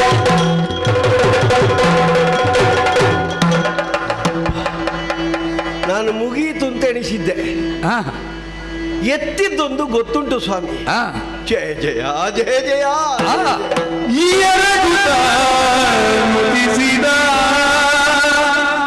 ಪ್ರಭೋ ನಾರಾಯಣನೇ, ಓ ನಾರಾಯಣನೇ, ಎರಗುತ್ತ ನುತಿಸಿದ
ವಿಶ್ವಾಧಾರಂ ಗಗನ ಸದೃಶಂ ವೇಗವರ್ಣಂ ಶುಭಾಂಗಂ ಲಕ್ಷ್ಮೀಕಾಂತಂ ಕಮಲನಯನಂ ಯೋಗಿರುದ್ಯಾನಗಮ್ಯಂ ವಂದೇ ಭವಭಯ ಹರಂ ಸರ್ವಲೋಕೈಕನಾಥ. ಪ್ರಭೋ ಪ್ರಭೋ ಪ್ರಭೋ. ಮುಗಿಯಿತು ಅಂತ ಎಣಿಸಿದೆ ಪ್ರಭು ನಾನು. ಅಷ್ಟು ಸುಲಭದಲ್ಲಿ ಮುಗಿಯುವುದಕ್ಕುಂಟ? ಹಾಯ್, ಭಯಂಕರ ಹೆಂಗಸಾಯ್ತಾ, ಅದ್ಭುತ. ಹೌದೇ? ನೀನು ಎಂತೆಂತಹ ಹೆಂಗಸರನ್ನೆಲ್ಲ ನೋಡಿದವ, ನಿನಗೂ ಅದ್ಭುತ ಆಯಿತಾ? ಅದು ಹೆಣ್ಣಲ್ಲ ಪ್ರಭು, ಅಂದ್ರೆ ಹೆಣ್ಣು ರೂಪದ ಮಾರಿ ಅದು. ಆ ಭೃಗು ಮಹರ್ಷಿಗಳು ಅದರೊಟ್ಟಿಗೆ ಹೇಗೆ ಬದುಕುತ್ತಾರೋ. ಅಲ್ಲ, ನೀನು ಒಬ್ಬಳ ಗರ್ಭದ ಒಳಗೆ ಹೋಗಿ ಅಲ್ಲಿ 48 ತುಂಡು ಮಾಡಿದವ, ನೀನು ತುಂಡು ಮಾಡಿದವ. ಯೋಚನೆ ಮಾಡು, ಇವತ್ತು ನಿನ್ನ ದಂಡೇ ಹಿತ್ತಂಭವಾಗಿದೆ. ಸ್ವಾಮಿ ಬಂದಿರಲ್ಲ ನೀವು, ನಿನ್ನನ್ನು ಬಿಡುವುದಕ್ಕಾಗುತ್ತದ? ಅಲ್ಲ, ಬರುವುದಿದ್ರು ಒಂದು ಇಷ್ಟು ತಡ ಮಾಡಿ ಬರುವುದು. ಏನು ಎತ್ತಲಿಕ್ಕೆ ಆರಂಭ ಮಾಡುವಾಗಲೇ ಬರುವುದಲ್ವಾ? ಒಂದು ಪುಣ್ಯ ನನಗೆ ಯೋಚನೆ ಆಗುತ್ತಾ ಇತ್ತು ವೈಕುಂಠದಲ್ಲಿರುವಾಗ, ಇವತ್ತು ನಿಮ್ಮಿಬ್ಬರ ಮಧ್ಯದಲ್ಲಿ ನಾನು ಬರ್ತೇನೋ ಇಲ್ವೋ ಅಂತ, ಅವಕಾಶ ಸಿಗುತ್ತದೋ ಇಲ್ವೋ ಅಂತ ಅವಕಾಶ ಮಾಡಿಕೊಟ್ಟೆ ಅಲ್ಲ ಪ್ರಭು. ನೀನೊಂದು ಬಾರದೆ ಮುಗಿಲಿಕ್ಕುಂಟ ಇದು. ನಾನು ಬಂದ ಮೇಲೆ ಮುಗಿಸಲೇಬೇಕಾದ್ದಲ್ವೇ? ನೀನು ಬಂದ ತಕ್ಷಣ ಮುಗಿಸುವುದಲ್ಲ, ಮುಗಿಯುವಾಗೆ ಮುಗಿದ. ಇದು ನಿನ್ನ ಮೇಲೆ ಮುಗಿ ಬೀಳುವ ಪ್ರಸಂಗ ಏನಾಯಿತು? ಆ ಕೆಟ್ಟವ ತಮಾಸುರ ಸ್ವರ್ಗಕ್ಕೆ ದಾಳಿ ಮಾಡಿದ, ಸೋತ, ಓಡಿದ, ಬೆನ್ನಟ್ಟಿದೆವು. ಈ ಆಶ್ರಮದಲ್ಲಿ ಆಶಯವನ್ನು ಪಡೆದ ತಮದೈತ್ಯ ಸುದ್ದಿ ಕೇಳಿ ದೇವಸಂದೋಹದ ಜೊತೆಯಲ್ಲಿ ಆಶ್ರಮವನ್ನಾದರೂ ಹೊಕ್ಕು ಅವನನ್ನು ದಂಡಿಸಬೇಕು ಅಂತ ಪ್ರಯತ್ನಿಸಿದ್ರೆ ನನಗೆ ಹೆಸರೇಳಲಿಕ್ಕೆ ಹೆದರಿಕೆ ಆಗ್ತದೆ ಅಂತ. ಭಯ ಪಡಬೇಡ. ಗರ್ಭದಲ್ಲಿ ಕೂತಿದೆ ಚಳಿ. ಸ್ವಾಮಿ, ನಾನು ಏನು ಹೆಚ್ಚು ಕಡಿಮೆ ಮಾಡಲಿಲ್ಲ. ನೀನು ಹಾಗೆ ಹೆಚ್ಚು ಕಡಿಮೆ ಮಾಡುವವ ಅಲ್ಲ, ಹೆಚ್ಚು ಕಡಿಮೆ ಆದ್ರೂ ಸುಧಾರಿಸಿಕೊಳ್ಳುವವ. ನಾನು ನೇರ ಮಾತಾಡಿದೆ, ಅವರು ಒಳ್ಳೆಯವರಲ್ಲ ಅಮ್ಮ, ನಿಮಗೆ ಗೊತ್ತಾಗುವುದಿಲ್ಲ ಅವರು ಕೆಟ್ಟವರು ಅಂತ. ಹೆಂಗಸು ಒಂದೇ ಹೇಳುದು, ನನಗೆ ಮಾತುಂಟು, ನನ್ನ ಗಂಡ ಬರುವಲ್ಲಿವರಿಗೆ ಬಿಡುವುದಿಲ್ಲ. ಹೌದು, ಇವರ ಗಂಡ ಯಾವಾಗ ಬರ್ತಾರೆ ಅಂತ ಯಾರಿಗೊತ್ತು? ಇಲ್ಲಿ ಅವಳದ್ದೇ ಅಧಿಕಾರ. ಅದು ಅವಳ ಹೆಂಗಸರ ಕೈಗೆ ಒಂದು ಅಧಿಕಾರ ಸಿಕ್ಕಿದ್ರೆ ಅಷ್ಟು ಸುಲಭ ಉಂಟಾ ಸ್ವಾಮಿ? ನನಗೆ ಗೊತ್ತಿಲ್ಲ. ನೀನು ಮಮತೆಯಿಂದ ಅವಳನ್ನು ಮಮತಾಮಯಿ ಅಂತ ಕರೆದೆ, ಆ ಮಮತೆ ನಿನಗೆ ಗೊತ್ತಾಗಲಿಲ್ವಾ? ಅವಳ ಕೈಗೊಂದು ಅಧಿಕಾರ ಸಿಕ್ಕಿದ್ರೆ ಅಷ್ಟು ಸುಲಭವ ಸ್ವಾಮಿ? ನಾವಾದರೂ ಒಟ್ಟಿಗೆ ಕೂತುಕೊಳ್ಳಿಸುವುದು, ಹೆಂಗಸನ್ನು ನಿಮ್ಮ ಎದೆಯಲ್ಲೇ ನೀವು ಇಟ್ಟುಕೊಂಡಿದ್ದೀರಿ, ನೀವು ಹೇಳಬೇಕು ಅದರ ಬಗ್ಗೆ, ನಮಗೆ ಗೊತ್ತಿಲ್ಲ. ಯಾವ ಹೆಂಗಸರು ಅಂತ ಉಂಟು? ಈಗ ನಿನ್ನ ಹೆಂಡತಿ ಇಲ್ವಾ? ಹೌದು. ಅವಳನ್ನು ಹೀಗೆ ಕಾಣ್ತೀಯ ನೀನು? ಇಲ್ಲ. ಇಲ್ವಲ್ಲ? ಇಲ್ಲ. ಇವಳಿಗೆ ಇಷ್ಟು ಹೆದರಿದ್ರೆ ಅವಳಿಗೆ ನೀನು ಎಷ್ಟು ಹೆದರಬೇಕು ಅಲ್ಲ ಸ್ವಾಮಿ? ಅಲ್ಲ, ನಾನು ಅವಳಿಗೆ ಕೇಳಿದೆ, ಕೊಡುವುದೇ ಇಲ್ಲ ರಕ್ಕಸರನ್ನು. ಹಾಗಿದ್ರೆ ನನಗೆ ಮರ್ಯಾದೆ ಇಲ್ವಾ? ನಾನು ಕೇಳಲಿಕ್ಕೆ ಜನವೇ ಅಲ್ವಾ? ಇದು ನಿನಗೆ ಸಂಶಯ ಉಂಟಾ? ಅಲ್ಲ, ನಾನು ನನ್ನನ್ನು ಪ್ರಶ್ನಿಸಿದ್ದು ಒಂದು ಕೇಳಲಿಕ್ಕೆ ಪ್ರಾರಂಭ ಮಾಡಿದ ಮೇಲೆ ಅವರನ್ನು ಬಿಡುವುದಿಲ್ಲ ಅಂತ ಅವರು ಹೇಳಲಿಕ್ಕೆ ಆರಂಭ ಮಾಡಿದ್ರೆ, ನೀನು ಅದರಲ್ಲಿ ಬಹುಜಾಣ. ನೀನು ಕೇಳಲಿಕ್ಕೆ ಆರಂಭ ಮಾಡಿದ್ರೆ ತಕ್ಕೊಳ್ಳದೆ ಬಿಡುವವನೇ ಅಲ್ಲ. ನಾನು ಯಾರ ಜನ? ನನ್ನ ಜನ. ಹೌದಲ್ಲ? ಹೌದಲ್ಲ? ನಮಗೆ ವೈಕುಂಠದಿಂದ ಅಪ್ಪಣೆ ಏನು? ನೀವು ನಮಗೆ ದೇವಲೋಕವನ್ನು ಕೊಡುವಾಗಲೇ ಒಂದು ಪಟ್ಟಿ ಕೊಡ್ಲಿಲ್ವಾ? ಮನ್ವಂತರಾಧಿಪತಿ, ಅದರಲ್ಲಿ ಹೀಗೆ ಹೀಗೆ ಅಂತ ಇಲ್ವಾ? ವ್ಯವಸ್ಥೆ ಉಂಟು. ಆ ಶಾಸನವನ್ನು ಪಾಕಶಾಸನನಾದ ನಾನೇ ಮೀರಿದೆ ಅಂತಾದ್ರೆ ದೇವಲೋಕದ ವರ್ಚಸ್ಸಿಗೆ, ಪ್ರಭಾವಕ್ಕೆ, ವ್ಯಾಪ್ತಿಗೆ, ಕರ್ತವ್ಯಕ್ಕೆ, ನಿಷ್ಠೆಗೆ ಏನರ್ಥ ಉಂಟು? ರಕ್ಷಣಾ ವ್ಯವಸ್ಥೆ, ನ್ಯಾಯ ತೀರ್ಮಾನ ಮಾಡಲಿಕ್ಕೆ ಈ ಭೃಗು ಮಹರ್ಷಿಗಳ ಆಶ್ರಮವ? ಇಂಥ ಆಶ್ರಮ ಎಷ್ಟುಂಟು? ಒಂದೊಂದು ಆಶ್ರಮವಾಸಿಗಳೆಲ್ಲ ಅಧಿಕಾರವನ್ನು ತಿದ್ದಲಿಕ್ಕೆ ಬಂದ್ರೆ ಅವರಿಗೆ ಕೊಡಬೇಕು, ಇವರಿಗೆ ಕೊಡಬೇಕು, ಹಾಗೆ ಆಗಬೇಕು ಅಂತ ಹೇಳಿದ್ರೆ ವಿಷಯ ಸರಿ ಉಂಟು ನಿನ್ನದ್ದು. ಯಾಕಂದ್ರೆ ಅದೆಷ್ಟೋ ಮಂದಿ ಶಿಷ್ಯರನ್ನು ಸಿದ್ಧಪಡಿಸುವ ವಿದ್ಯಾಲಯ ಇದು. ವಿದ್ಯಾಲಯವೇ ಉಗ್ರರಿಗೆ ಪಾಠಶಾಲೆ ಆಯಿತು ಅಂತಾದ್ರೆ ಏನು ಮಾಡುವುದಕ್ಕೆ ಸಾಧ್ಯ? ಜಾಗೃತರಾಗಬೇಕು. ನಿಮಗೆ ಅರ್ಥ ಆಗ್ತದೆ, ನಿಮಗೆ ಅರ್ಥ ಆಗ್ತದೆ. ನನಗೆ ಮೊದಲೇ ಗೊತ್ತಾಗಿದೆ, ಆ ಹೆಂಗಸಿಗೆ ಗೊತ್ತಾಗುವುದಿಲ್ಲಲ್ಲ. ಅದೇ ಸಮಸ್ಯೆ. ಅದಕ್ಕೆ ನಾನೊಂದು ಪರಿಹಾರ ಅಂತ ಹೇಳಿ ನನ್ನ ವಜ್ರಾಯುಧವನ್ನು ತೆಗೆದು ತೋರಿಸಿದ್ರೆ ಹೆದರಿಕೆ ಆದೀತು ಅಂತ ನಾನು ಯೋಚನೆ ಮಾಡಿದ್ದು. ಬಾರಿಸಬೇಕು ಅಂತ ಎತ್ತಿದ್ದು ಮಾತ್ರ ಇಂಥದ್ದು ಮಾಡಿದೆ ಅಂತ ಗೊತ್ತಿಲ್ಲ. ಮುಗಿಯಿತು. ನನ್ನದಲ್ಲೇ ಬಾಕಿ. ಇದು ನಿನ್ನದ್ದು ಹೀಗೆ ಎತ್ತಿದ್ದು ಹೀಗೆ, ಅವಳದ್ದು ಹೀಗೆ ಎತ್ತಿದ್ದು ಈಗ ಹೀಗೆ ಉಂಟಲ್ಲ, ಹೀಗೆ ಉಂಟು. ಅದು ಹೀಗೆ ಮಾಡ್ಲಿಕ್ಕೆ ಮಾತ್ರ ಎತ್ತಿದ್ದು. ಮತ್ತೆ ಸರಿ ಸ್ವಾಮಿ, ನೀವೊಂದು ನ್ಯಾಯ ತೀರ್ಮಾನ ಮಾಡಬೇಕಿಲ್ಲ. ನನಗೀಗ ಪಶ್ಚಾತ್ತಾಪ ಆಗ್ತಾ ಉಂಟು. ಒಬ್ಬ ದೇವೇಂದ್ರ, ತ್ರಿವಿಷ್ಟಪ, 3 ಲೋಕಾಧ್ಯಕ್ಷ, ಇಂಥ ಒಂದು ಸಣ್ಣ ವಿಷಯದಲ್ಲಿ ಇಂಥ ಒಂದು ಶಿಕ್ಷೆ ಅನುಭವಿಸ್ತಾನೆ ಅಂತಾದ್ರೆ ನನಗೆ ಮರ್ಯಾದೆ ಇಲ್ವಾಗಿದ್ರೆ ನಾನು ಆ ಜಾಗದಲ್ಲಿ ಎಂಥದ್ದು ಅಲ್ವಾ? ಹಾಗಿದ್ರೆ ನನಗೆ ವ್ಯಾಪ್ತಿಯೇ ಇಲ್ವಾ? ಸಿಕ್ಕಿದವರೆಲ್ಲ ನನ್ನನ್ನು ಹೀಗೆ ಮಾಡಿದ್ರೆ ಮತ್ತೆ ಯಾರಿಗಾದ್ರೂ ದೇವಲೋಕದ ಪದ ನಾನು ಬಿಟ್ಟು ಹೋಗ್ತೇನೆ. ಜಾಗದ ಮರ್ಯಾದೆ ಉಳಿಸುವಲ್ಲಿ ನೀನು ಮಹಾಪ್ರಬುದ್ಧ. ಆ ಮಟ್ಟಿಗೆ ವಿಶ್ವಾಸ. ಎಂಥದ್ದು ಸ್ವಾಮಿ ಹೀಗೆ? ಕೆಲವು ಸಲ ಹೊರಗಟ್ಟಿ ಹೋಗಿದೆ. ಕೆಲವು ಸಲ ಏನಾಗುತ್ತದೆ ಗೊತ್ತುಂಟಾ? ಜಾಗ ಉಂಟು ಜಾಗ ಉಂಟು ಅಂತ ಹೇಳಿ ಜಾಗದ ವ್ಯಾಪ್ತಿಯನ್ನು ಮೀರಿ ನಡೆದ್ರೆ ಪರಿಣಾಮ ಅನುಭವಿಸಬೇಕಾಗುತ್ತದೆ. ಯಾರು ಶಕ್ತಿಯ ಮೀರಿ ನಡೆದೆ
ಸ್ವಾಮಿ, ಶಕ್ತಿಯ ಮೀರಿ ನೀ ನಡೆದೆ.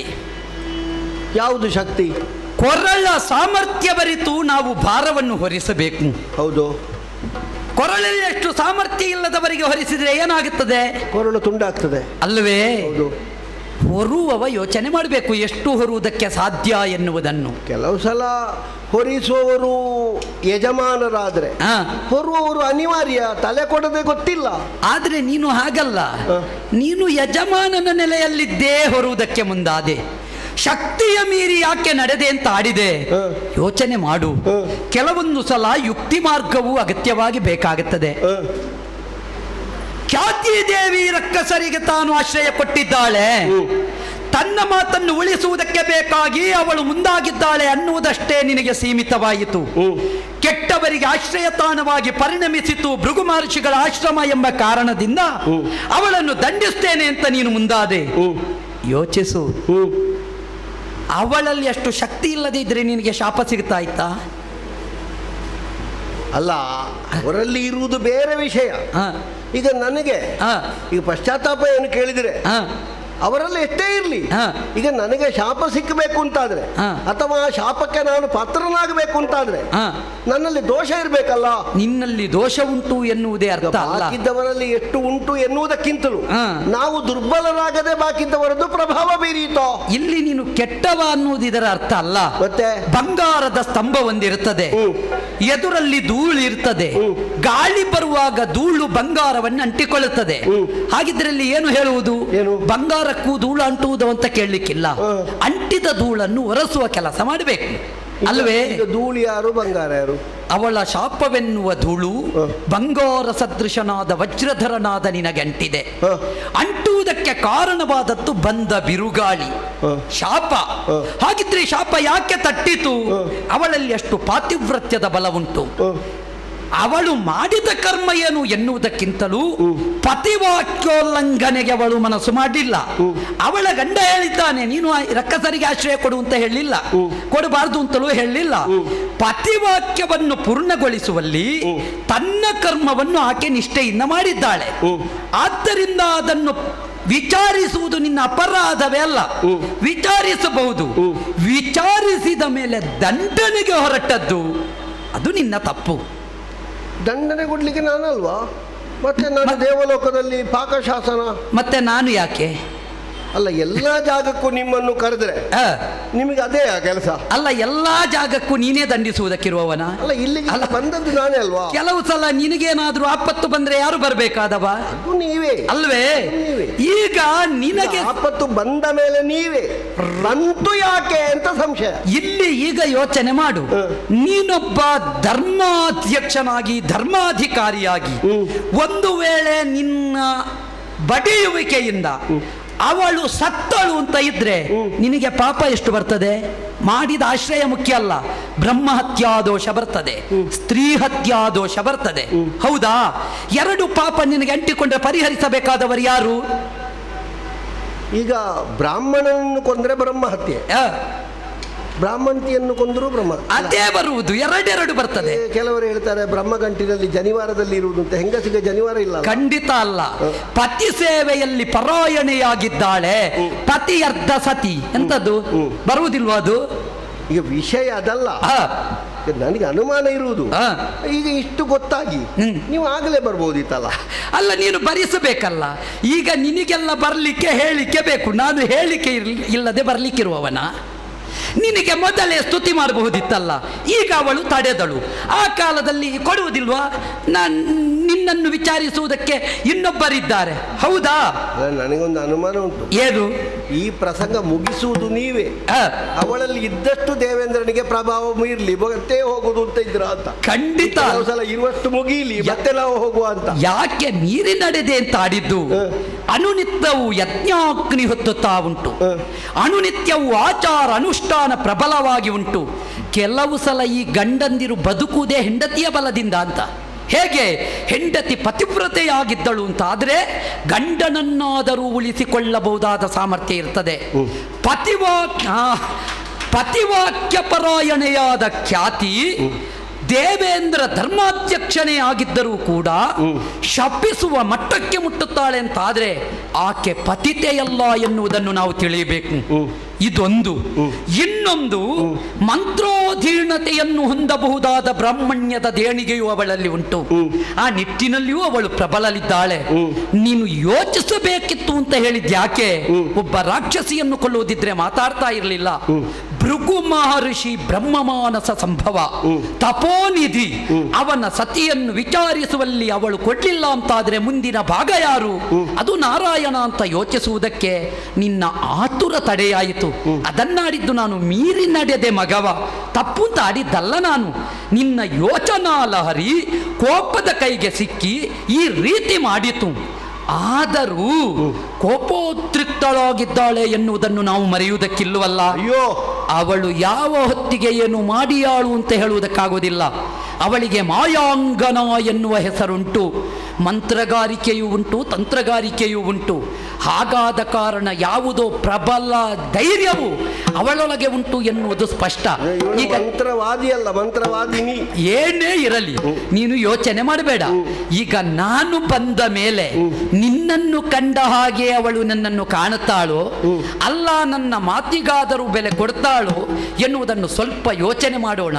ಒಂದು ಮಾತು, ನನ್ನ ಅನುಭವವನ್ನು ಹೇಳಿಬಿಡ್ತೇನೆ. ಅದು ಸಾಧಾರಣದ್ದಲ್ಲ. ನಾನಂತೂ ಎದುರು ನಿಲ್ಲುವುದೇ ಇಲ್ಲ. ನೀವು ಮಾತಾಡಿ, ಮಾತಾಡದೆ ನಿಮಗೆ ನಿರ್ವಾಹ ಇಲ್ಲ. ತಮಾಸುರನ ಮುಂದೆ ಜಯದ ಪ್ರಕಾಶ ಇತ್ತು, ಅಲ್ಲಿದ್ದ ಜಯಪ್ರಕಾಶ ಇಲ್ಲಿ ಕತ್ತಲಾಯಿತು ಅಲ್ವೇ? ನೀನು ಯೋಚನೆ ಮಾಡಬೇಡ. ಮದದಿಂದ ಇದ್ದಾಳೆವಳು. ನಿನ್ನನ್ನು ಈ ಸಲ ಮದೆಗೆ ಸರಿಸುವ. ಬದಿಗೆ ಬಾ ಸ್ವಾಮಿ. ನ್ಯಾಯವನ್ನು ನಮಗೆ ಕೊಡಿಸಬೇಕು. ದೇವಲೋಕಕ್ಕೆ ಬಂದವರನ್ನು ನಾನು ಬಡಿಲಿಕ್ಕೆ ಹೊದ್ದು, ನನ್ನನ್ನು ಹೀಗೆ ಮಾಡಿದವರಿಗೊಂದು ಶಾಸ್ತಿ ಆಗಬೇಕು ಮಾತ್ರ. ಇನ್ನು ನೆನಪಿಟ್ಟುಕೊಳ್ಳಬೇಕು ನೀನು ಕೂಡ. ಯಾರನ್ನು